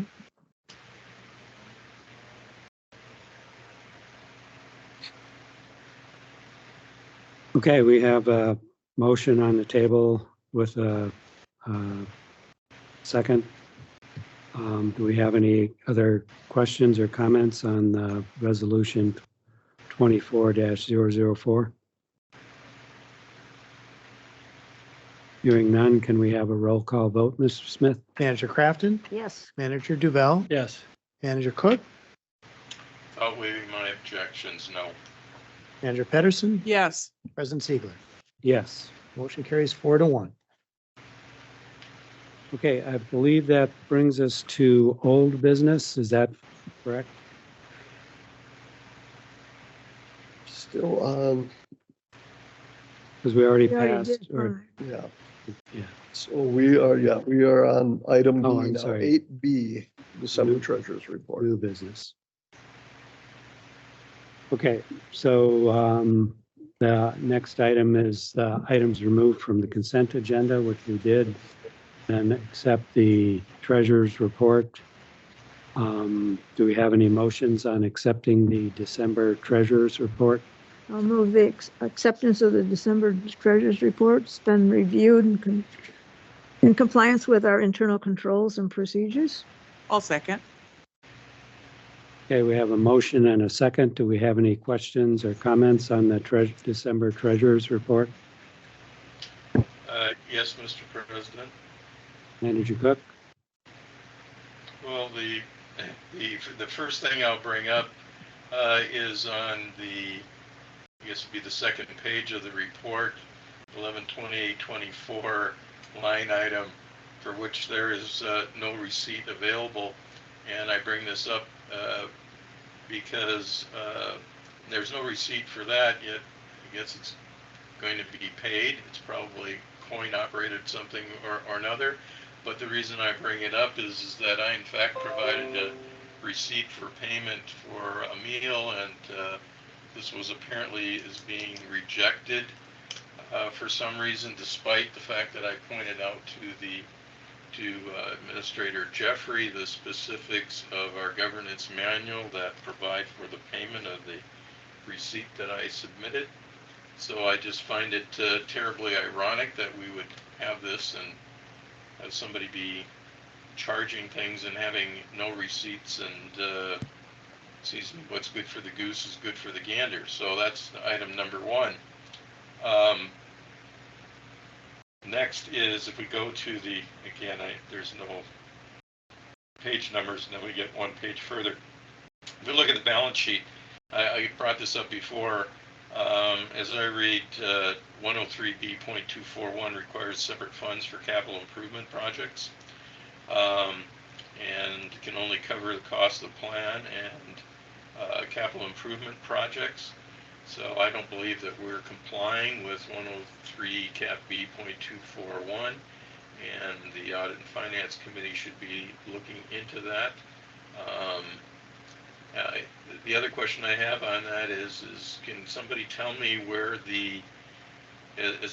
later on you made deposits, $50,000 payment regarding the Noble Hills project, I call it that. I think you guys call it Spring Valley or whatever it is. And can somebody point to me where that amount is being reflected in that balance sheet? President Ziegler, managers, on page 6 of 10, underneath opportunity projects, 20-16, line item 4660, real estate. The payment is reflected in that line item. Mr. President, Manager Cook? that's not the question. And perhaps Administrator Jeffrey should review this with the accountants and the auditors, the balance sheet, since this is not an amount of money that's committed. I believe it should be reflected as an asset. There may also be required to be reflected as a liability on that balance sheet. So I find, issues with the balance sheet as presented. And while I'm at it, I mean, I'm curious as to why we're now getting balance sheets, income statements, etc., as of the end of the immediately preceding month, whereas before, under the previous account manager for the accountants, we would have only have received a November 30th report. So I'm not sure how we're going to be able to satisfy our cash and accrual policy, because as I believe it says, and actually I didn't read it, it's abbreviated. We used to, I just noticed we have a different cover letter. Interesting. But nevertheless, the policy has been to record receipts when actually received, but accrue expenses when accrued. And I don't think we're following that policy, and if that's no longer our policy, I wonder why it isn't, and we should have taken some action then to change that policy, and I don't recall any such action having been brought before the manager. So I think there are significant issues on that balance sheet. There are significant issues with the process and procedure by which we prepare balance sheets, and I would have thought that this would have been something that would have been addressed by the Audit and Finance Committee, and in fact should be done that way. On page 1 of 1, if we go to the next one, the $50,000, I believe referred to by Administrator Jeffrey, I point out that in my view, that is an illegal expenditure. There was not a valid meeting held to authorize that payment. Furthermore, that payment was not required under the terms of the agreement, and therefore would constitute an illegal, unwarranted expenditure by the district. My next issue that I have is on the same page 1 under electronic payments, and I'm wondering who authorized the payment of 3 different credit card statements. And to my knowledge, no such policy has been presented to the managers for approval. If I'm wrong, please provide me with that, with that policy. Last item on that page goes to the question that I'd raised before. Right there, it says 4M Fund General Checking. Doesn't say U.S. Bank. So I think somebody should figure out what we're doing with whom on that basis. Details matter in these cases. Oh, and I forgot one at the top of the page under income. Has 4M Fund, has $30,000 in change as the December interest estimate. Again, I believe the standing policy adopted was that income was only reported when actually received, but expenses were accrued. If I am correct, that we would not be putting the $30,000 on that statement because we hadn't approved accrual statements for income. And as I said before, this is complicated by the fact that apparently now we're doing the end of the immediately preceding month as opposed to the, what is it, penultimate month, I guess would be the right word. if I understand that right. So I think those are issues that need to be addressed by the accountants, auditors, and audit and finance committee, as well as the treasurer. Now, next I go to what is called page 1 of 10. Again, since this is the first part of the year, my general comment I have is that my experience has been that appropriate accounting allocates labor among the various what's the word, the various work or types of work or types of projects, etc., to which they pertain. So, you know, maintenance would be maintenance, planning would be planning, you know, etc. I think you understand what I'm saying in that regard. So, and it's important to do that, and all the clients that I work with do that. Allocate labor costs to the various, I guess, areas of services and work that they do, so that they have a better handle on exactly how much does it cost them to provide a particular services or, you know, produce product, etc. And I believe, it'd be a best practice, if not maybe even required, for this district to be doing the same when it comes to labor costs, so we have a better idea. So I have a couple of specific questions also. And it has the plant implementation levy, and it says that there's 1.8 million remaining. So am I to understand that we have not received our second installment of real estate taxes from either county? President Ziegler, managers, we have received that. That would have come December, right? December. Should have come December 1st. I wondered about that too, why that wasn't. Yeah, it should be reflected in there. I will, I know I've received an email from both counties saying that it was distributed through ACH, so I will follow up with our accountant and see why it's not in there. Well, I think, you know, again, you know, that's important, which reminds me of the fact that we had, I believe, a number of items on the previous financial statement that I believe we tabled. And so my question is, if I'm correct, that we tabled it, when are we going to address those? I believe we had not the same issues, but we had other issues with regard to that report. So, you know, I call upon the treasurer and the audit and finance committee to get this figured out so that we have, you know, adequate reports. I mean, this new format is good, but it doesn't seem to be as accurate as the old format was. So I would hope that that would end up being addressed. Let me go on to say, I want to go to projects 30-90, kind of toward the bottom of 1 of 10, page 1 of 10. And so we have all this money that's been, apparently we've allocated then as projects to those funds. And this brings me to a question. You know, we've dealt with this before, and it's always been a question in my mind that I think in doing our budgets, we should be coming up with a budget that we expect to spend during the year for a particular project, and have the balance, if any, that we've accumulated for that project be a reserve for that project. I think that would give us, you know, better accounting and better insights as to exactly where we are at with respect to spending on any particular project. And again, I bring this up because we're at the beginning of a new year, and if we're going to make the change, now would be the time to make it before we finish our first month. I'll jump now to 2 of 10.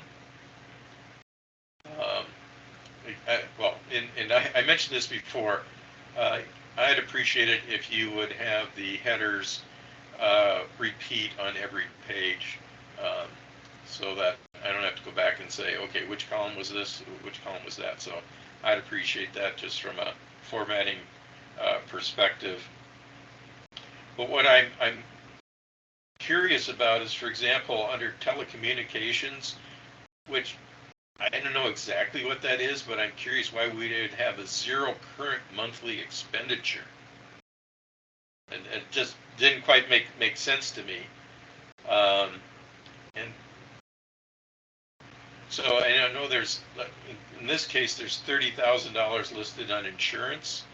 And then back in there's another line item back in the report.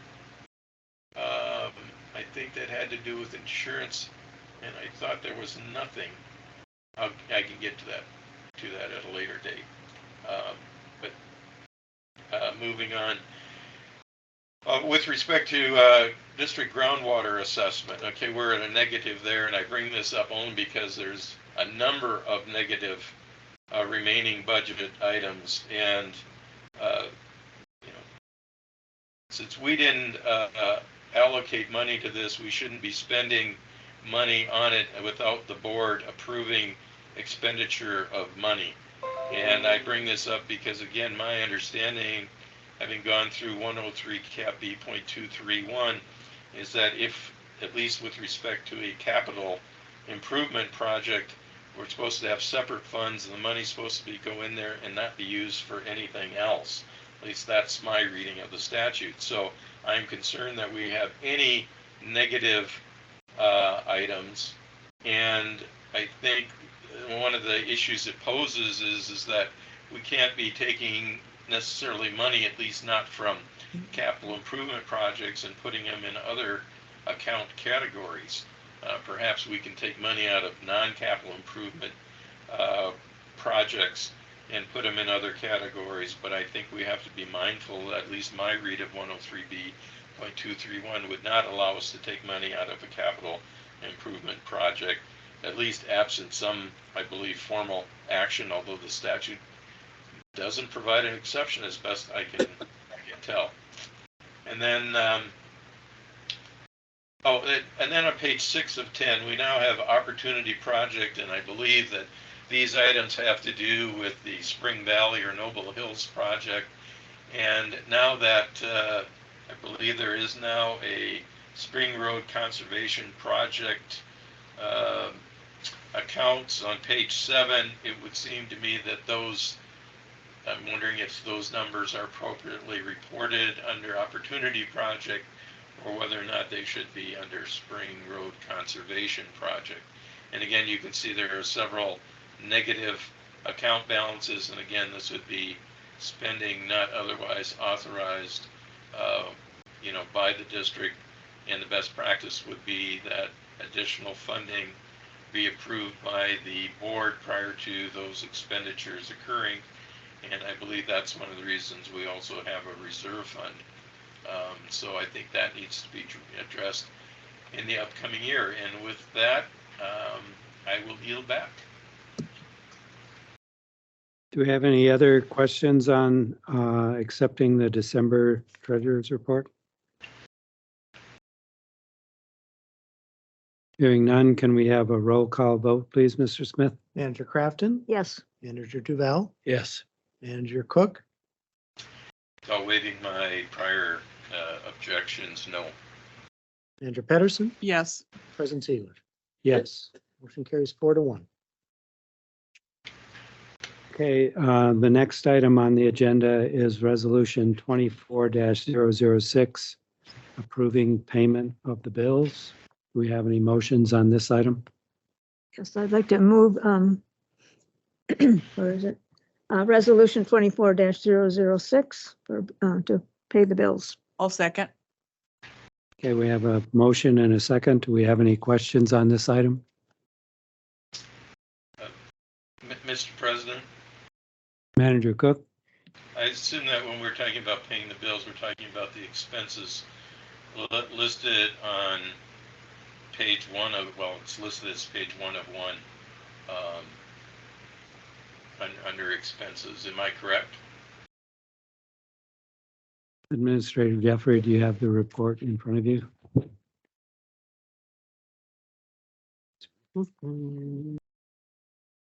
Page 1 of 1.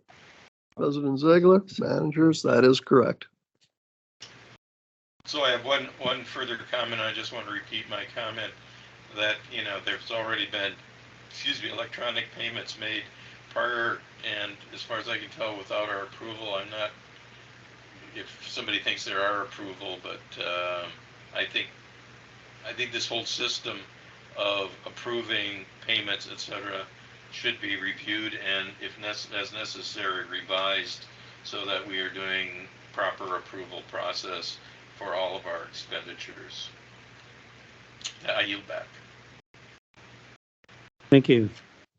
If there are no other questions, can we have a roll call vote, Mr. Smith? Manager Crafton, Yes. Manager Duval, Yes. Manager Cook, No waiving my objections, no. Manager Pedersen, Yes. President Ziegler. Yes. Motion carries 4-1. Okay, the next item on the agenda is adopting resolution 24-007, adopting a schedule of meetings for the Board of Managers in 2024. Do we have any motions on this item? I'd like to move we accept resolution 24-007 with our schedule for 2024. I'd like to second the motion, and then I have a comment. On the March, I believe it's March 6th. Right. The Minnesota Watershed Legislative Days Great catch. are the same, right, at the same time. And I know we're spending on the Minnesota Watersheds is spending a lot of money on Yeah. people to help manage our legal stuff. So it'd be good to our government stuff. Move that to the 13th. Does that work for managers? Fine. Or By then? Yeah. And then, Can you wait for a President minute Ziegler. if I could see if that works? President Ziegler. March 13th. so March 13th works for me. It's a Wednesday, right? President Ziegler. So are you saying that's legislative day when we meet over at the Capitol, or what are you, That's- or that's well, a that- meeting with the lobbyists? It's the meeting beforehand, right? It's the. Yeah, I where we believe go there's through, we have a speaker come in and we decide what. We want to be there. Yeah. Definitely, yeah. I know last year there were a few people who had to leave to try and rush to get to their meetings, and it's not an easy thing to do when you're at the Capitol. Right. And the meeting doesn't end until like 5 or 6, and Right. Mr. President, Manager Cook. sorry about the noise here. Sorry. One moment, please. It happened to me one year, and I was late for the meeting, getting back from St. Paul. September. Is there, curious, do I have this right? September meeting is scheduled for the 11th. Is there a reason that we're not doing the 4th? Is it because of Labor Day or? President Ziegler, managers, that is correct. Okay. Then I have one last item. I wouldn't be able to make a workshop on January 18th, and I'm wondering if we could move it to the next week, given the fact that the February meeting isn't in the first week of February either. That's fine. Have to check my skills. So that will become the President Ziegler. managers. Yes. So what I have thus far for changes would be to move the January workshop to the 25th, 1 week later, and move the March regular meeting of the Board of Managers to the 13th. Okay. Oh, one other thing, Mr. President. Manager Cook. I believe I'm correct. We don't have a actual list of agendae for the workshops. Am I correct on that? At this point in time? Administrator Jeffrey. Yeah, President Ziegler, managers, there was a draft that was provided some months ago, actually. But no, there has not been an updated one. I know that this workshop specifically will include, the city of Chanhassen wants to meet with the managers to discuss a regional stormwater BMP for their downtown revitalization. We will have the annual report, draft of the annual report, and we would also like to present our work plan to the managers, individual work plans for the staff. And then if time permits, we were going to discuss the well initiative with the managers, the rationale behind that, and get your input on it at that time.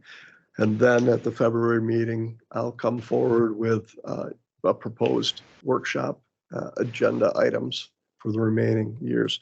I think it is important to note that I do not anticipating this being all of the workshops. For instance, we want to have a joint workshop with the CAC to work on the EHAP and get input on that. And we know other things will come up throughout the year, so. Well, Mr. President, Manager Cook? so I'd like to move to amend the resolution before us to make those two changes that we were discussed about the January workshop and then what the March meeting, correct? And I'd like to further move that we include a workshop for every one of the months, and with the understanding that we can cancel them at any time, but it's, in my opinion, way easier and way better to have them scheduled and canceled rather than go and try to go and have a special meeting and notices and all the reasons I raise objections.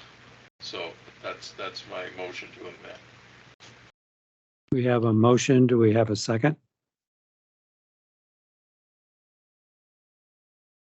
Do we have a second? Motion to amend fails for lack of a second. President Ziegler, I move that we change the workshop to January 25th for our plan, and that our board of manager meeting would be March 13th. A second? Okay, we have a motion and a second. Do we have any questions about the motion to amend? This is just a motion, right? Just to amend. Yeah, Well, just Let's to amend okay. the, yeah, because I already Okay, yeah, put forth okay, a got it, motion. got it. Excuse me. I'm fine with, that's a friendly amendment. Excuse me, Mr. President.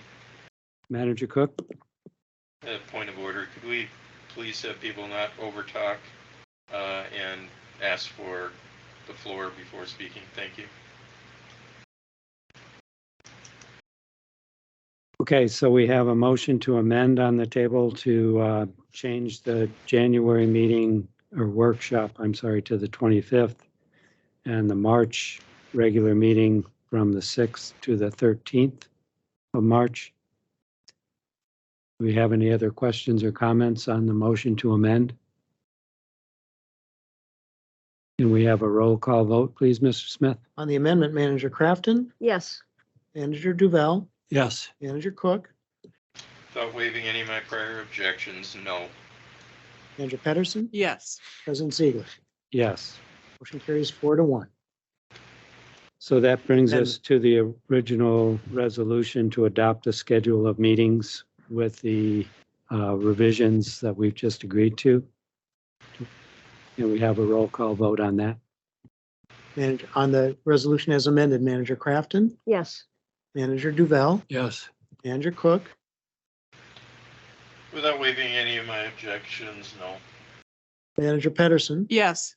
President Ziegler. Yes. Motion carries 4-1.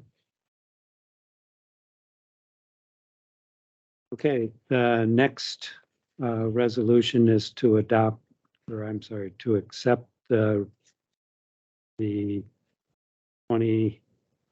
citizens.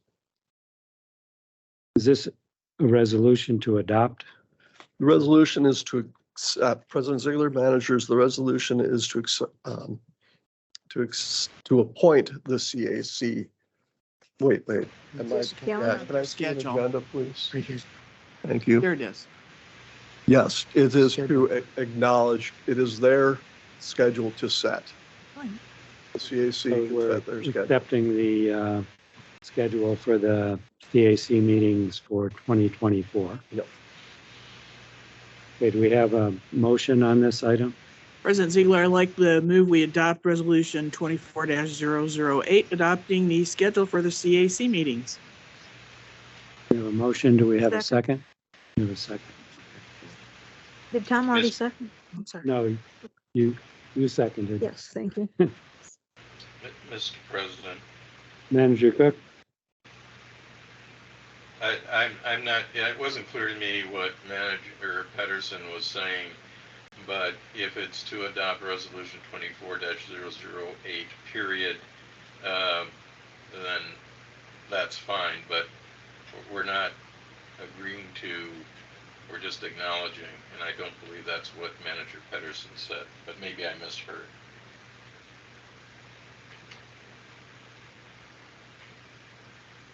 So I think it's written in the It's simply resolution. adopting the resolution as written, Manager Cook.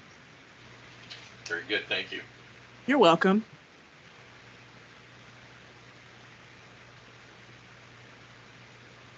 Okay, thank you. Can we have a roll call vote, Mr. Smith? Manager Crafton, Yes, Manager Duval, Yes. Manager Cook, Without waiving my objections, I'll abstain. Manager Pedersen, Yes. President Ziegler. Yes. Motion carries 4-0 with one abstention. Okay, the next item on the agenda is adopting resolution 24-009, appointing Citizens Advisory Committee members for 2024. Do we have any motions on this item? I move we adopt 24-009, appointing the Citizens Advisory Committee members for 2024. I'll second. Thank you. We have a motion and a second. Do we have any questions on this item? Yes, Mr. President. Manager Cook? So my question is, we didn't receive any information regarding attendance or anything regarding the Citizens Advisory Committee, etc. So I'm asking, does Sharon McCotter or anybody else have any information regarding the attendance of the various members?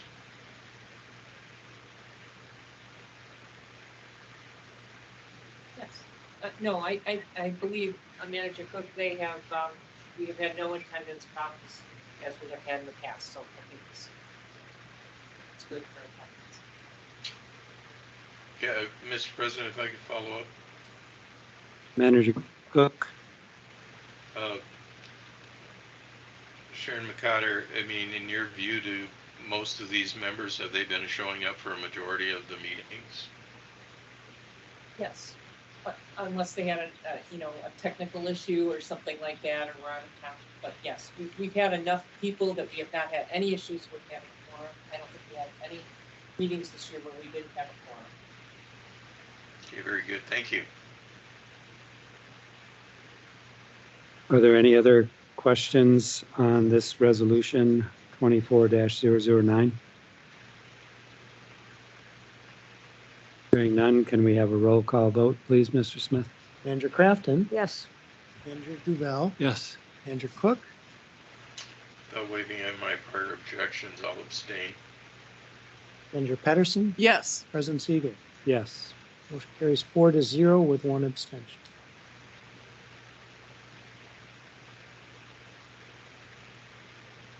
Okay, the next item we have is to adopt resolution 24-010, appointing managers to standing committees. Mr. Smith, is there anything in particular on the appointments that we need to be aware of? Sure. Mr. President, I would say you can proceed with appointment of managers to committees the same way that you can for election of officers. You could have a slate recommended, and if all of the managers agree with proceeding in that manner, then you can vote on that slate. If any single manager objects to the slate, then you should go by appointment to committees, committee by committee, and go through that process of naming them. Thank you. Do we have any motions regarding resolution 24-010?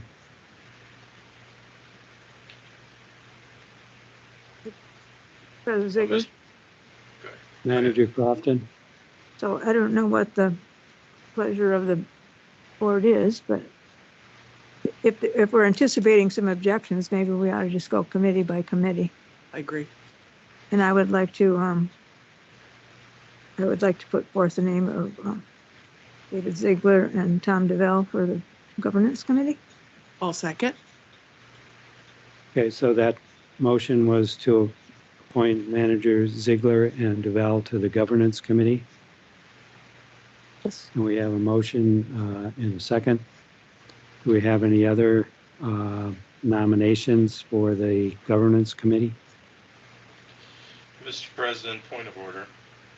Manager Cook? If I understood, maybe I misunderstood Mr. Smith, but you either have a slate or you just call for nominations, and if you call for nominations, you don't need seconds. So I object to a slate, and so I'm calling for nominations, and I'll nominate myself to the governance committee. Okay, any other nominations to the governance committee? So in a case like this, do we do a secret ballot or for each of the candidates, or what do we do? Mr. President, all of your votes need to be public and recorded. Okay.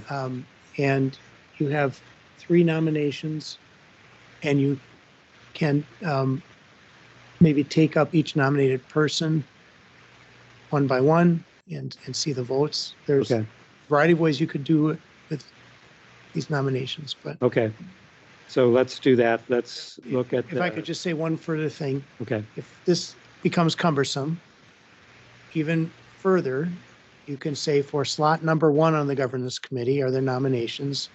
You vote on that slot, and then you fill the second slot in the same way. With new nominations, new vote. So you can see how that goes. okay. So with the 3 nominations, let's call it slot 1 is Ziegler. So shall we vote on Ziegler on the governance committee? For slot 1. Go ahead. Mr. President, I think what I meant is you have 3 nominations for slot 1. Oh, okay. Now you proceed to vote on slot 1 for the 3 candidates, manager by manager. Okay, that sounds a little more complicated, but Yeah. okay. So on slot 1, there's 3 people. Can we do a roll call vote for slot 1? So Manager Crafton on slot 1 for the governance committee, how do you vote? For Ziegler. Point of order. Excuse me, Mr. President, point of order. Manager Cook? I believe the typical process is for nominees to have the opportunity to make a statement and or other members, not nominees, being able to make a statement with regarding the nominees. So, Mr. Smith, can you just clarify that? I believe in the past I've seen, each nominee talks, but not every person talks about the nominee. I'm not sure I understand what Manager Cook was saying. I think what I understand Manager Cook to suggest is that before you proceed to vote, you have each of the nominees speak to their interest in serving on the governance committee. Okay, that makes sense. Okay, I guess I'll go first. I've been on the governance committee for several years, and It seems like it's important to review and to make sure we have rules that are easy to follow. Or easy to understand, I should say, not easy to follow. That's all I have. Manager DeVal, do you have anything to say? I've been on the governance committee 1 year, and it seems like it's an important document to have, and it's a document that requires updating from time to time.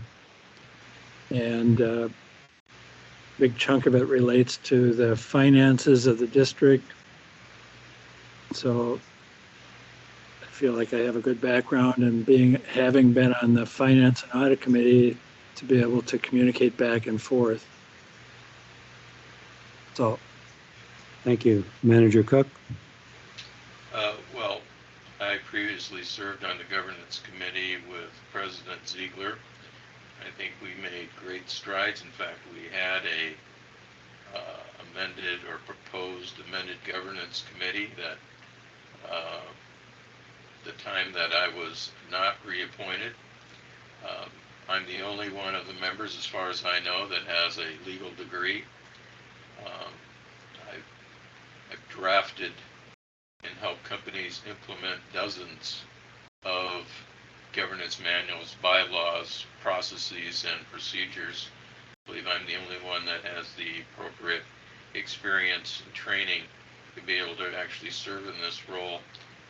One point I will make is that went through in the changes that I had, neither President, to my recollection, neither President Ziegler nor Administrator Jeffrey had more than a few comments at the changes that I had proposed. Yet, when I listened to the meetings of the governance committee in 2023, it appeared to me that the only answer was that, and everybody was agreeing, well, whatever Larry proposed before, we don't like it, and so we're going to ignore that. And it seems to me that it just shows, I don't know why, some type of a bias against it. The changes that I proposed were for clarifications. In the most part, there's been no, I don't think, appropriate discussion or workshop on these. We're constantly told that there was going to be one. Didn't happen. This has been, a year after having basically a fully completed, proposed, revised governance manual before them. So I believe it's time we need some type of a change to the governance committee to move this over the goal line, to use the football analogy. And I believe that I am the right person with the right training and experience to get it done. And I don't think I have to repeat the reasons why. I'm sure that people did not appoint me to the governance committee for last year, and it had nothing to do with my qualifications or experience with governance issues. So I believe I'm the best qualified, to serve in this role. And I think that's what you should be looking for in every one of these appointments. Who are the best qualified to address the issues and matters that are being tasked to that committee? And I yield. Thank you. So we're now ready for a vote. So I will call on voting for slot 1. Manager Crafton, Yes, for Ziegler. Manager Duval, Ziegler. Manager Cook, Cook. Manager Pedersen, President Ziegler. President Ziegler. Ziegler. There are 4 votes for Manager Ziegler, 1 vote for Manager Cook. Manager Ziegler is elected to slot 1. So we can go directly to slot 2 then? Yes. Okay. I'd like to nominate, can I? Or The nominations have still already have- been made. The nominees are, Okay, that they're always remain are set. Duval or Cook. Okay. Manager Crafton on slot 2. Yes, Tom DeBell, Manager DeVal, Duval, Manager Cook, Cook. Manager Pedersen, Manager Duval. President Ziegler. Manager Duval. Manager DeVal is elected slot 2. Okay, so do we have any nominations for the Personnel Committee? I'd like to nominate Dorothy Pedersen. I'd like to nominate Manager Crafton. Mr. President, Manager Cook? again, I would appreciate if people followed the rules and asked for recognition. But I'll nominate myself.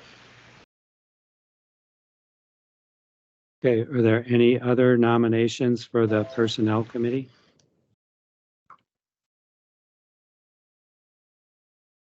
And we'll go slots 1 and slots 2 again. Mr. President, Manager Cook?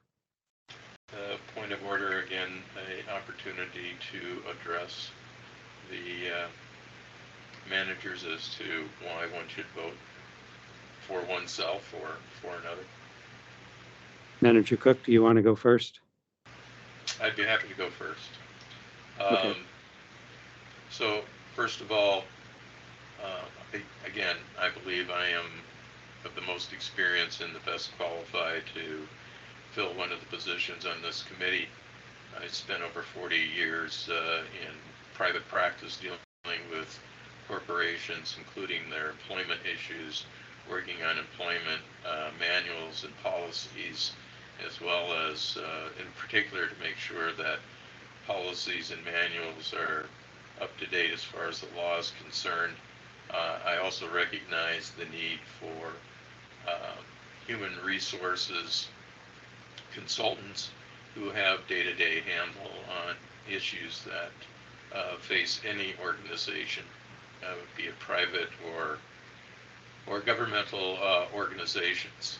And I think it's invaluable. And I believe for anyone to not consider this district having a human resources consultant or consultants is shortchanging the district and shortchanging the staff, because the human resources people are the ones who see everything that's happening, what's happening, what the climate is out there. And my understanding is none of the other managers have any recent experience in HR. As I said before, I attend over 40 hours of continuing legal education each year, which is more than the requirement of 40, I believe it's 45, is it 40 or 45 in 3 years?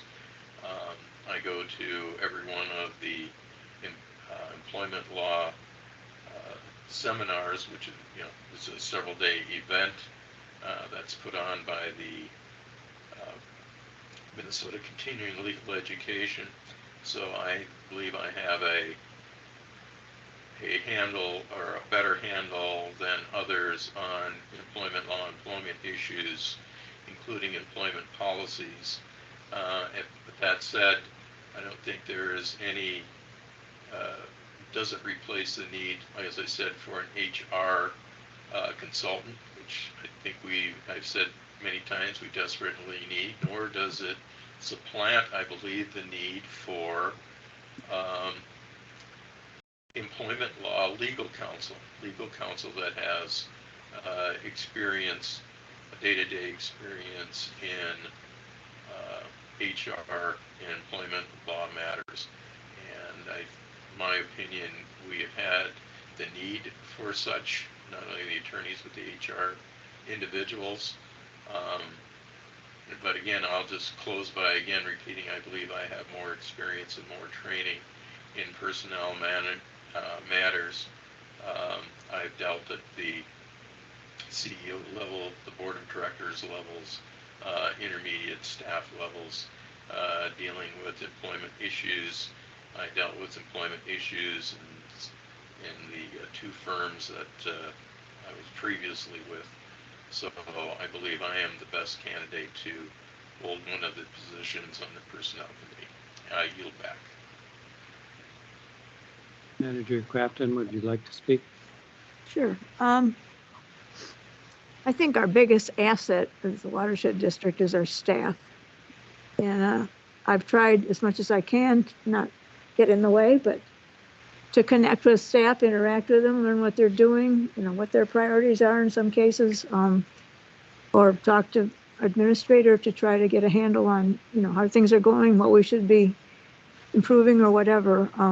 And so I think that's crucial as a personnel committee member to have that sensitivity to our staff and what their needs are. I've also felt like I worked really well with Manager Pedersen.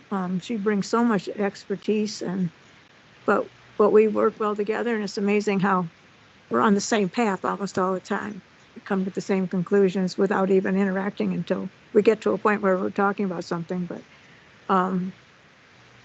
so I just think the familiarity and the work we've done together, I'd like to continue to serve.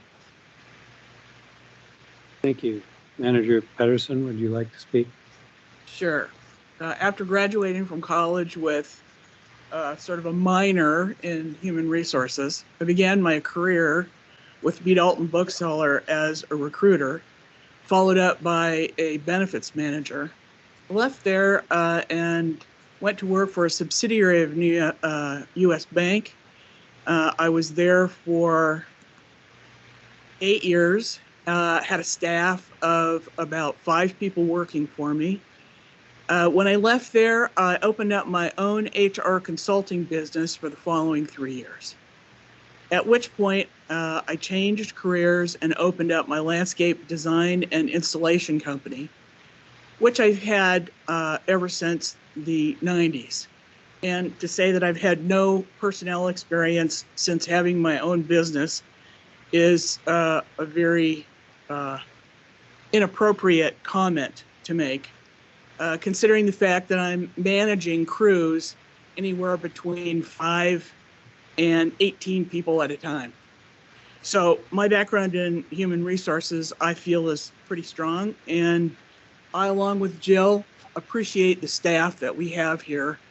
And I am looking to make that staff not only feel good about being here, but to help motivate them to make this district move in a very positive forward direction. Thank you. Thank you. Do we have any other issues before we vote? Okay, so we'd vote for slot 1 first. We have a roll call vote. Yes. Voting on slot 1 for the Personnel Committee, Manager Crafton. Crafton? Manager Duval. Manager Crafton. Manager Cook. Cook. Manager Pedersen. Crafton. President Ziegler. Crafton. There are 4 votes for Manager Crafton, 1 vote for Manager Cook. Manager Crafton's elected to slot 1. Okay, slot 2, can we continue the voting? Manager Crafton on slot 2 for the Personnel Committee. Manager Pedersen. Manager Duval for slot 2. Manager Pedersen. Manager Cook. Cook. Manager Pedersen. Pedersen. President Ziegler. Pedersen. Manager Pedersen is elected 4 votes to 1 for slot 2. Okay, so the next one is audit or the last one is audit and finance. I'd like to nominate Tom DeVille. Okay. Any other? Manager Cook? I'll nominate myself. President Ziegler, I'd like to nominate Manager Crafton. Are there any other nominations for the Audit and Finance Committee? Hearing none, Manager Cook, would you like to speak first? I'd be happy to. Thank you very much. Similarly, I believe I have the, if not the most experience, more than adequate experience in auditing and finance. I took accounting undergraduate. I have been representing businesses, including Fortune 500 companies, throughout my 40-some years as a business lawyer. I've been involved in doing reporting by these publicly traded companies with the SEC, having to do with audit and finance, and of course other issues. I've worked with every one of the major accounting firms. I think when it was 4 or 5, and now I think it's down to, what is it, it is 2. Plus I've worked with most of the regional accounting firms having to do with accounting issues, budgeting, finance, etc. So I have had, and besides that, I was going to be an accountant, but law was much more appealing to me at the time. At the time, accountants, all they did was add up numbers. They weren't a consulting business as they are now. So again, I believe I have the experience to deal with audit and finance issues. I believe my questions regarding the audit and finance matters addressed facing this district indicate my level of interest and knowledge in this area of audit and finance. And I'm, believe in being in accounting and being accurate and having rules and procedures. I believe that's what the accounting standards require, with some play in the joints, obviously. But for the most part, being accurate and having appropriate procedures. And that's why I believe I would be appropriate candidate to sit on the Audit and Finance Committee. I yield back. Thank you. Manager Crafton? Yeah, and when I went back to school for MBA, I did it as with accounting concentration.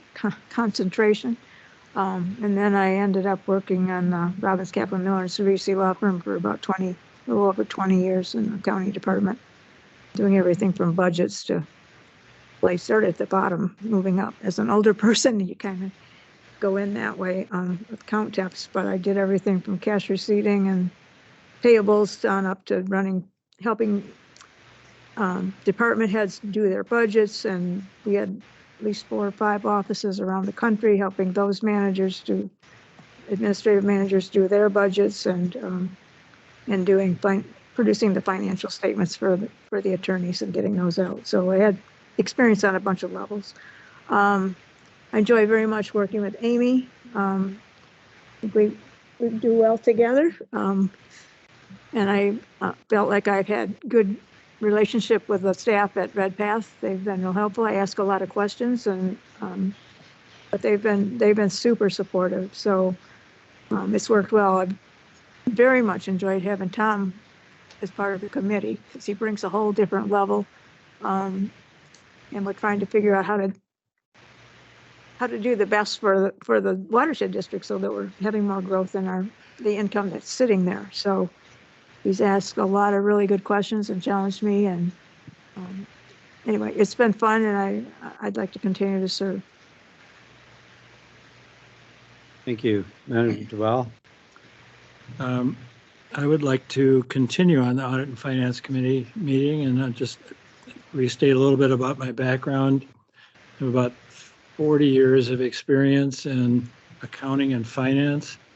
Started out with a business and accounting major at the University of Minnesota. Got my CPA in the early days, worked in public accounting and then private accounting, and had my own accounting firm for a number of years, about 10 people and 1 partner. And worked into a more broad-based finance and accounting with energy projects, first in the US and then around the world.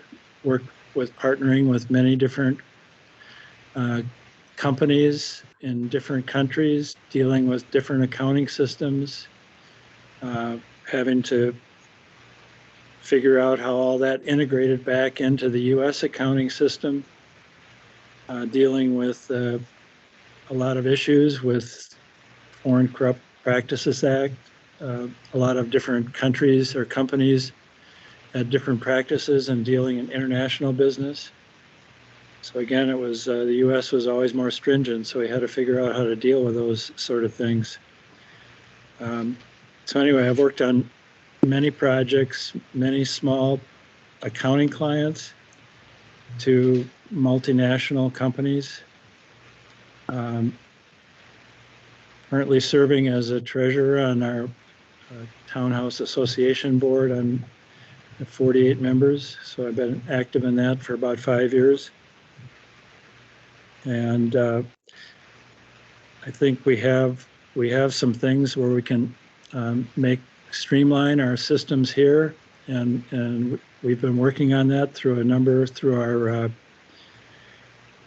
different committees and our workshops. I know I've been working with Terry a little bit and with Scott on trying to figure out how to roll in 10-year plans with budgets and various other aspects that don't track straightforward with our accounting system. So it's an ongoing project, and I think we're getting closer, and it's been a good experience. Thank you. So we vote again. Yes. So for slot 1, First is slot 1 on the Audit and Finance Committee, Manager Crafton, Crafton,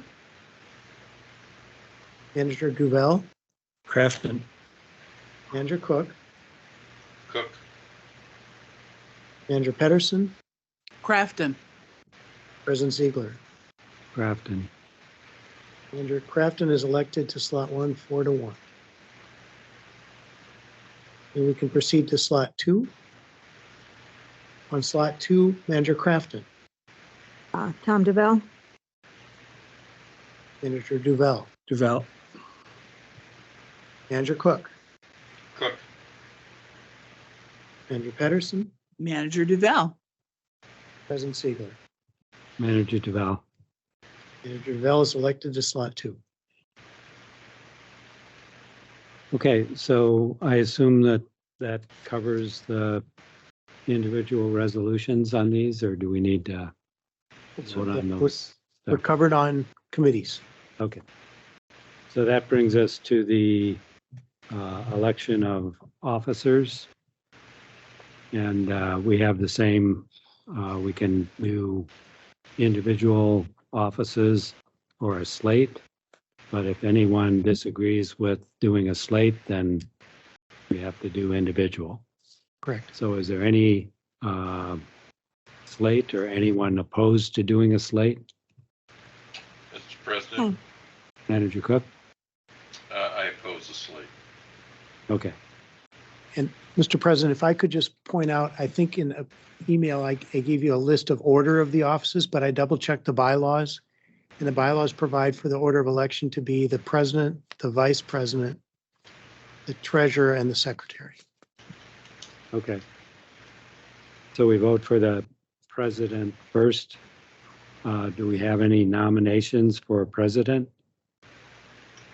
President Ziegler. Manager Crafton, you, I was wondering if we could kind of mix this up a little bit this year.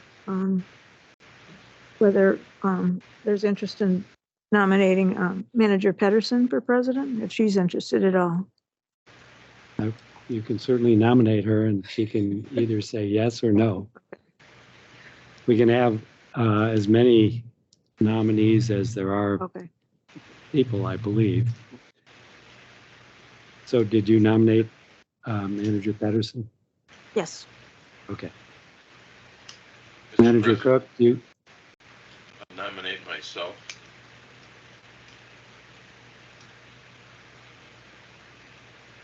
Okay, are there any other nominations for president?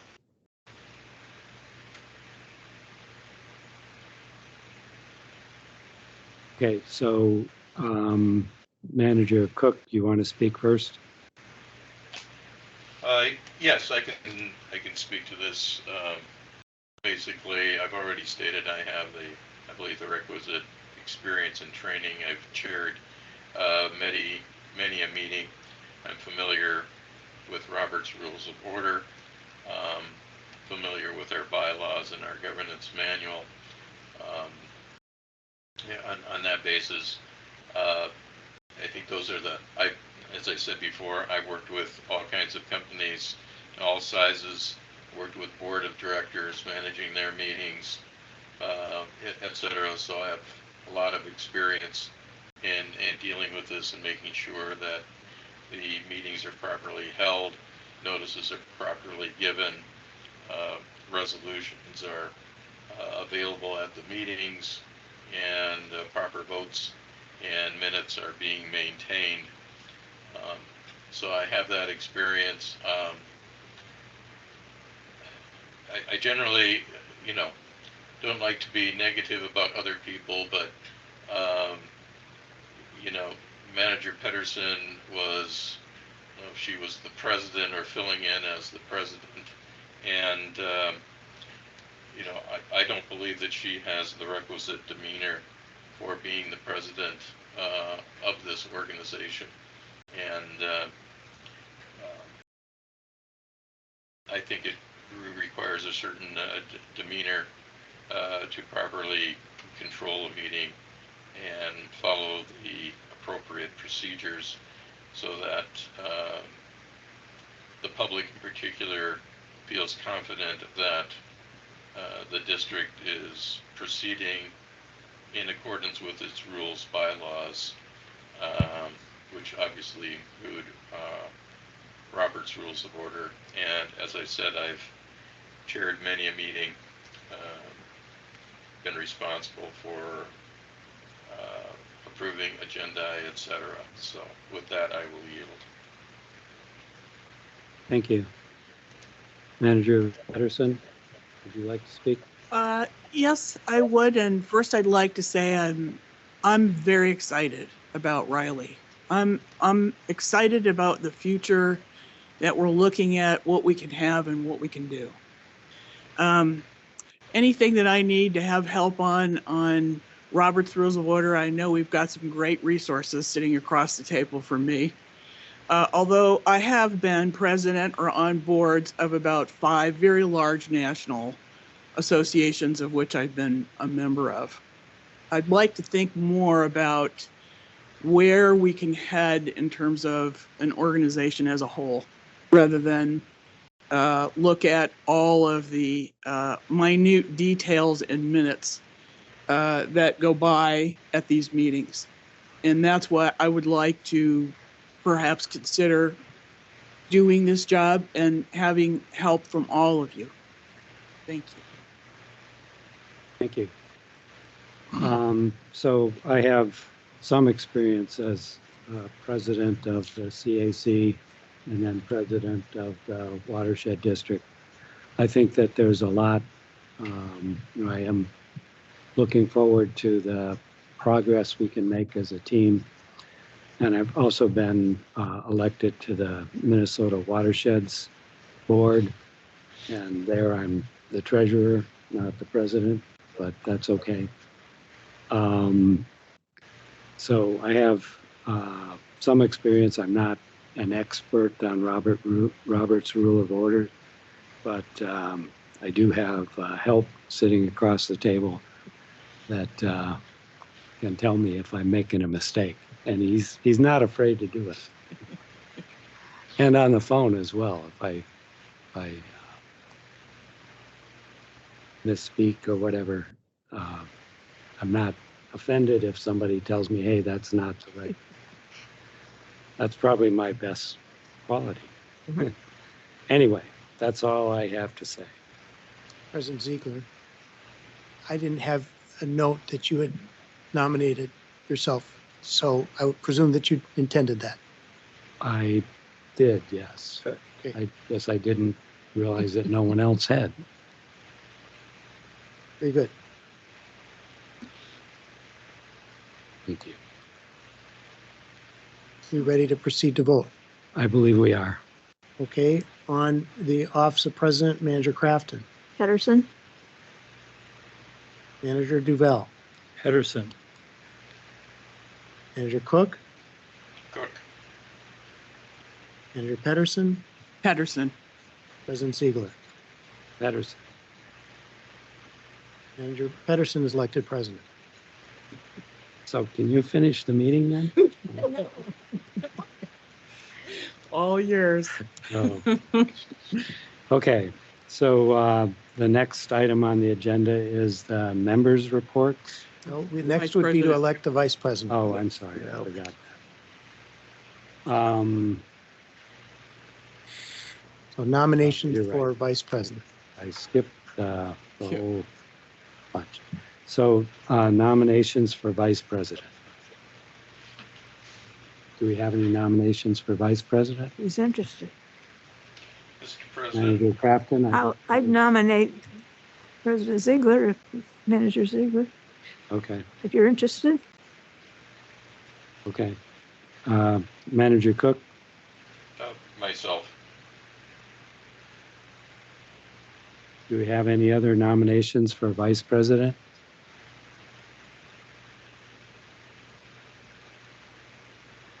Okay, hearing none. Do you want to speak first, Manager Cook? Why don't we let you speak, or whoever the other one speak first? That's you.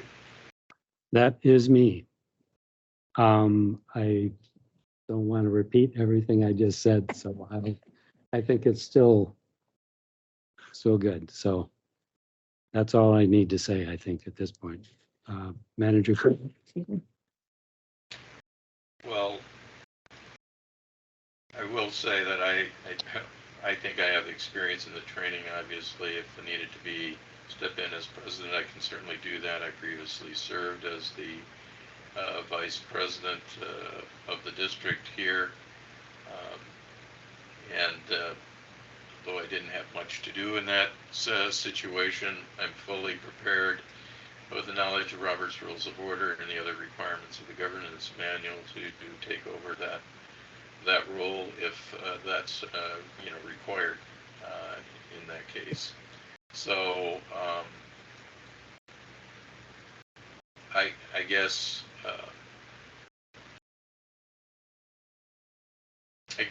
I would leave it at that for this point. Okay, so we're ready for a vote. Voting for vice president, Manager Crafton, Ziegler, Manager Duval, Ziegler, Manager Cook, Cook. Manager Pedersen, Ziegler. and President Ziegler. I'll vote for Ziegler. Manager Okay, so Ziegler that- is elected vice president. I give this president and a vice president. Treasurer is next on the list. Do we have any nominations for treasurer? I'd like to nominate Manager Crafton. Any other nominations for treasurer? Mr. President, Manager Cook? I'll nominate myself. Okay. Any other nominations for treasurer?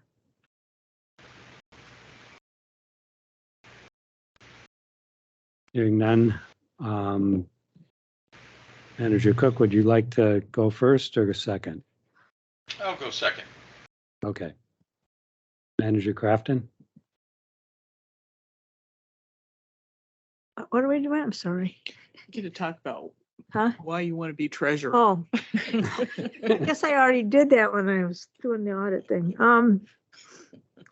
The same answers I gave before. I enjoy working a lot with Amy really well. I think we've a good team. And Terry, when he needs to give me guidance on certain things that we need to be going in that direction. And I've enjoyed very much working with Tom DeBell. I look forward to working with him on the Audit and Finance Committee.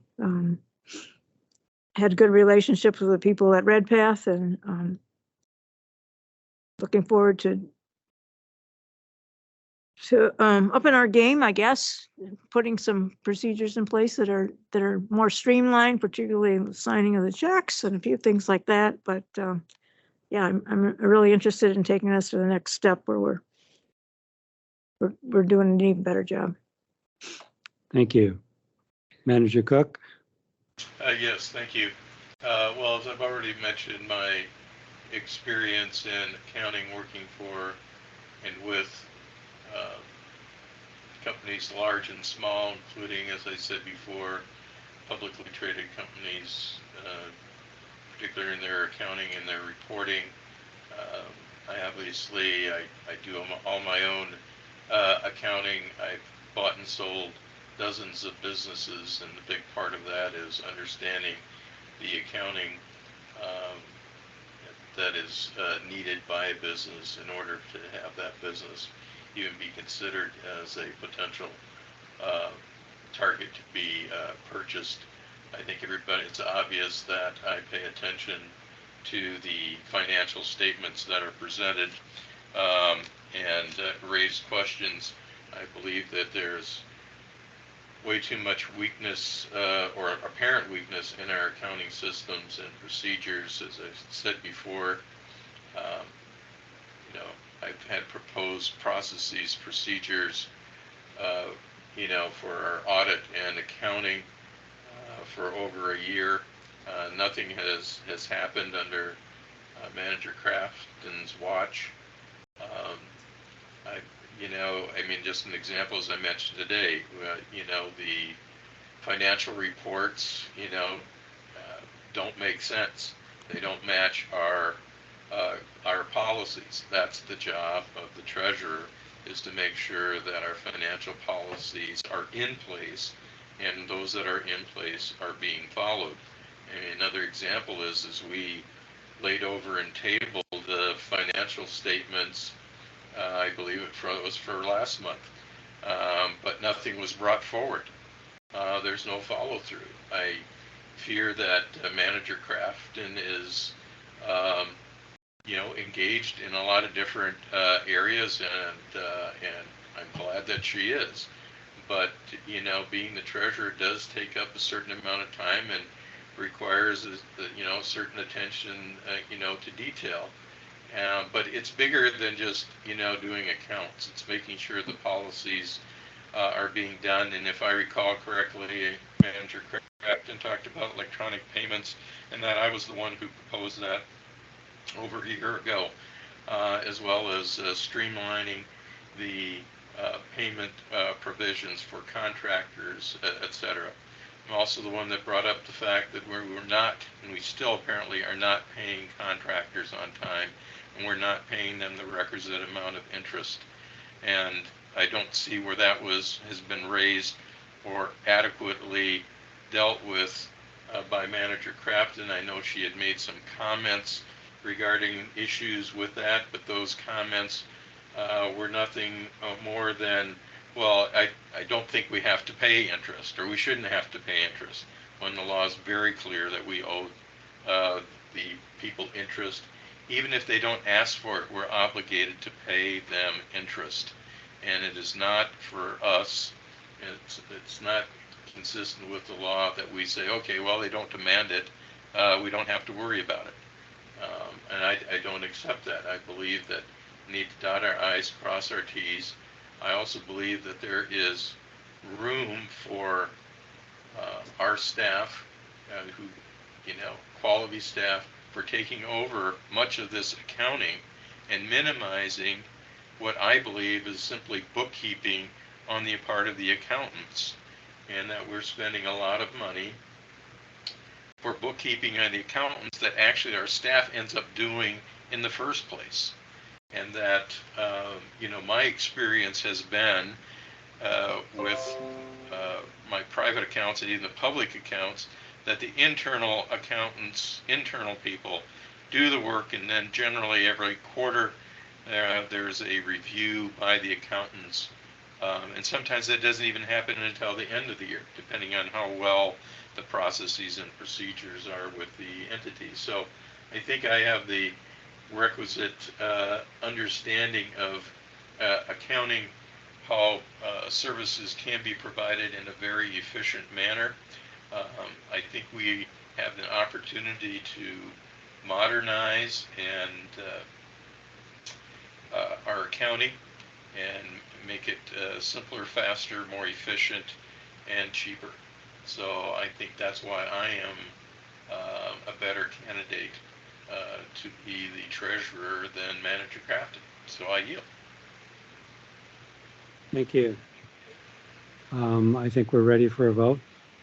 On voting for treasurer, Manager Crafton, Crafton, Manager Duval, Crafton, Manager Cook, Cook. Manager Pedersen, Manager Crafton. President Ziegler. Crafton. Manager Crafton is elected treasurer, 4-1. Okay, that brings us to secretary.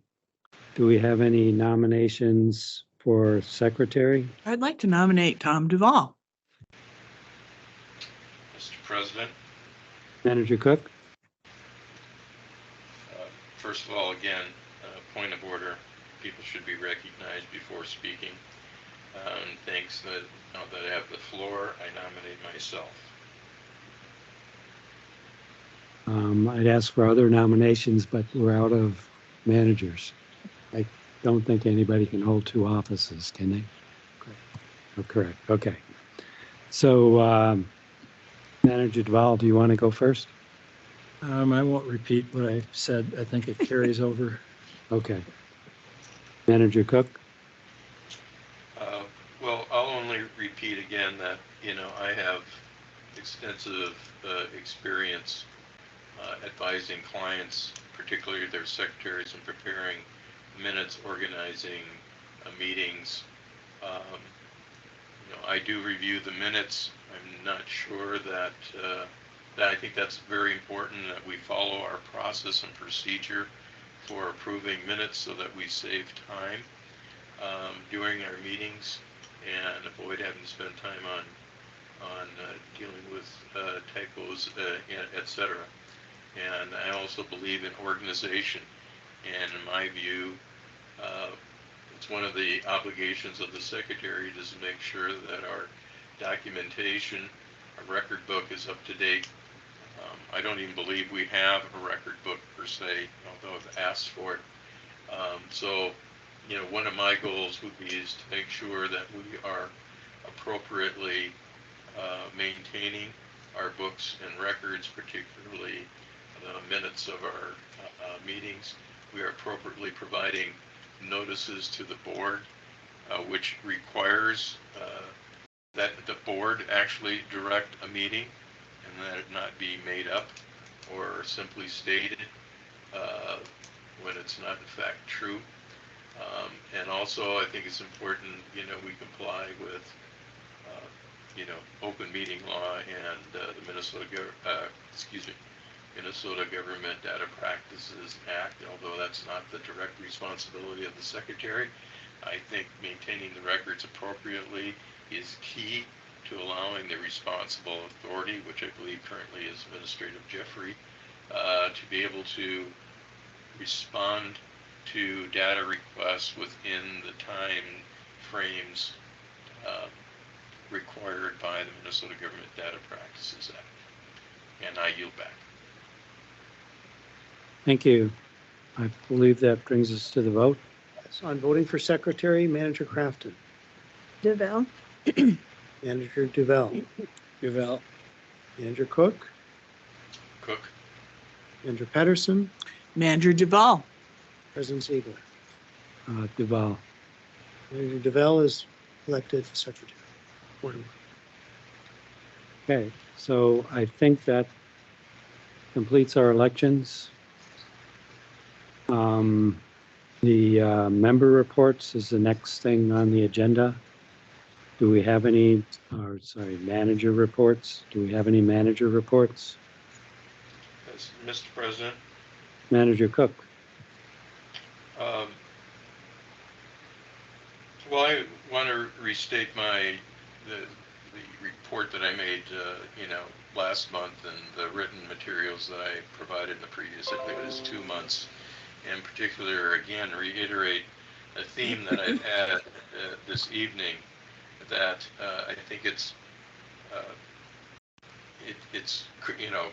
critical that we have an HR consultant to advise regarding personnel and human resources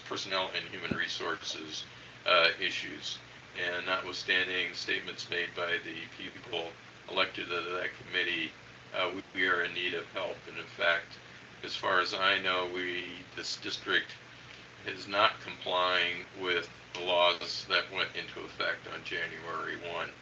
At least it certainly hasn't been made known, or to my knowledge have been adopted by the Board of Managers as required under our governance committee. I'm sorry, excuse me. That's my warning, that time's up. So I think that it's also important that we should be re-looking at our ordering of our agenda and get all the reports, etc., moved up front and dealt with in one fell swoop. I think that would make it much more efficient to deal with. And give me one moment here.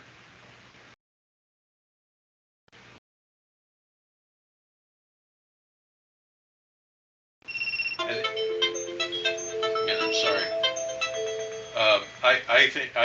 I am not. I think from my viewpoint, looking at this meeting is not conducive necessary to participation via the internet. And maybe one question I have is Minnesota Watersheds pressing to get a change to the statute to allow us to hold remote meetings, or has that been basically hampered by the outstate folks? Does anybody have an answer on that for me? So I do have an answer. It's still there. It wasn't renewed or revised in any way this year, but it's still there on the B. It's not a number 1 priority, it's a number 2 priority. So it's still there. Well, if I could continue, I mean, I think it's the issue. To me, it's like taking a horse and buggy when we have automobiles. Is the same as requiring to go and have in-person meetings when we have the technology that allows people to participate, and I think participate more fully, using technology. So whatever those of you who are, what do you call it, on Minnesota Watersheds, to be able to advance that, I think would be in everybody's interest. And I say that again because it's a waste of time and gasoline to go schlep someplace to hold a meeting. It's a waste of money and trees to have to go print out paper when we can be working off of our screens like I've been doing. So if Minnesota Watersheds is really interested in conservation in the environment, it should get behind holding remote meetings, just like the state is allowed to do. All the state agencies can hold all their meetings. In fact, they don't even have to do Zoom. I believe they can do it by phone calls. And we, at a minimum, should be able to do that. I think it's in the environment's best interest.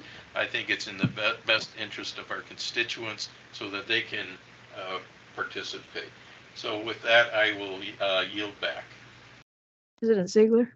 Yes, Manager Kraft. Okay, I had a couple comments. But I know like at Bowser, you have to at least have one person in addition to staff that is in the physical location to hold the meeting. I've had to go in several times when I was the one. But at Minnesota Watersheds, there is a real sense of a strong group of people within the leadership that when you sign up to do this job, that you make a commitment, and they really want to see each other. They want to meet in person and be able to discuss things in person. So that's the sense I've gotten. And I don't know that it's everybody because you don't hear from everybody, but they keep bringing that back. And it's like, we committed to do this. We want to be here. We want to see you guys. We want everybody at the table physically. So that was the other thing. And I guess I wanted to respond too about the one financial report that we had, treasurer's report that we had. I had issues with, and I had found an error and I was trying to add things up, so I needed more time, but that just all rolls into the next month. I mean, you're still looking at all the same data. So it's not like we ignored it.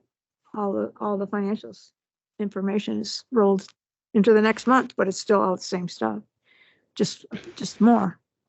Mr. President, Manager Cook? well, I think it's incumbent upon me to, to follow up. I think this is one thing that, I'm disappointed Minnesota watersheds. I think it's, the outstate, at least it appears to me, outnumbers or in some ways maybe outmuscles Metro. And if the Metro people like schlepping around in the Metro in the winter, I would be shocked, to be honest with you. I know maybe Capital Region is an exception because they've spent millions of dollars on an edifice, which I believe is actually in violation of the law, which will probably be one of the matters coming up in our mutual lawsuit here. But I believe the proposal was supposed to be that each district could decide on its own thing. So if people want to spend money and drive around and get together, and they can do that. But my understanding was if you didn't want to, you wouldn't have to do that. And put it this way, even if Bowser has just one person has to be around, that would be better than having all 5 of us and all staff, basically schlepping around in the middle of the winter to go to a meeting. And so my final question is, how many people are in the audience tonight? 400. There were 4, 2 left. Well, I don't know what we have via Zoom, but I know prior meetings on Zoom, we had many people. I just look at the minutes of the last meeting. We had probably at least a dozen or more in the last meeting on doing that. So I would hope that you would strongly push to get the law changed to give us the flexibility on having meetings electronically or in person as we want, as we would desire. And my final comment, I have to say this, we still tabled it, and we still should have addressed the financial statements from the last time. That is, that it's rolled forward. I don't know if it's rolled forward. I don't know if it's rolled forward correctly. So until we see that and address it, I don't know, and we should have reviewed those financial statements and either adopted them or not adopted them, and had over a month in order to address this issue. And to me, that's unacceptable. That should have been for 2 things. 1, it should have been reviewed, and 2, that should have been run right at the top of the list of old business to be addressed at this meeting. And that's the job of secretary and staff, however they want to allocate those responsibilities. That's the obligation of the secretary to make sure those items get on the agenda in the right possible manner. Okay, and so I'm hoping that the new secretary is going to make sure that we are, tabled items, etc., get rolled forward as appropriate, and that the minutes are actually executed, completed on time, circulated on time, and then we have to spend little or no time during the meeting to approve them. And I yield back. President Ziegler. Manager Crafton? Can certainly add that back to the agenda for the next meeting, Terry. Everybody's interested? Okay, are there any other manager reports? In I'm the seeing, interest of time, we're past our Exactly. projected Yeah. time. Exactly. okay. Administrator report? There's only really one thing I want to bring up. President Ziegler, Manager Pedersen put forward a proposal to the Metro Minnesota watersheds, and they are going to take up doing a joint salary survey. I am trying to clear my schedule so I can be there, but I wanted to bring it up to you in particular, so just to be aware that that's on the agenda, and Manager Pedersen can fill you in on any of the details. Other than that, we talked earlier about the 2 lakes that we working on delisting. I think it's great news that the work is paying off and showing dividends, and that's really all I have at this point. Okay. Thank you. Any questions on the administrator report? Hearing none. Legal counsel report? Nothing this evening. Thank you. Okay. So upcoming board topics? Upcoming board topics are, well, my review. So hope to meet with the personnel committee and start in on that. We will have the EHAP TAP. I'll send out a new email to all of the managers to try and find a time that works. Manager Pedersen is going, she's jet setting. And so we'll work to get that. And then we'll do the same with the CAC members to find the best time for everyone. You don't think we should have the meeting in Hawaii? Well, I mean, we can look at our budget, but I got a feeling It'd probably be a little too much. Yeah. Oh, well, Mr. President. Manager Mr. Cook? President. Well, $5.7 million would go a long way in getting us to Hawaii for a while and maybe for decades. So let me leave it at that. Okay. Upcoming events? There's just nothing listed. We have a lot of them. I'm gonna send that out to the managers. We've Okay. been working with the education outreach to put together all of the different events this year, including volunteer recognition, evening with the watershed.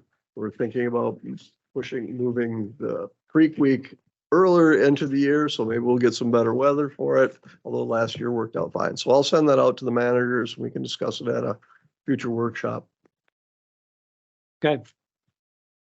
Is there any motions regarding the item 13 on the list? I move we adjourn. Second. We have a motion and a second. Can we have a roll call vote, Mr. Smith? Manager Crafton, Yes. Manager Duval, Yes. Manager Cook, Without waiving any of my prior objections, yes. Manager Pedersen, Yes. President Ziegler. Yes. Thank you, everyone. Thank Bye. you. Has everybody met Dylan? Okay. And you have not.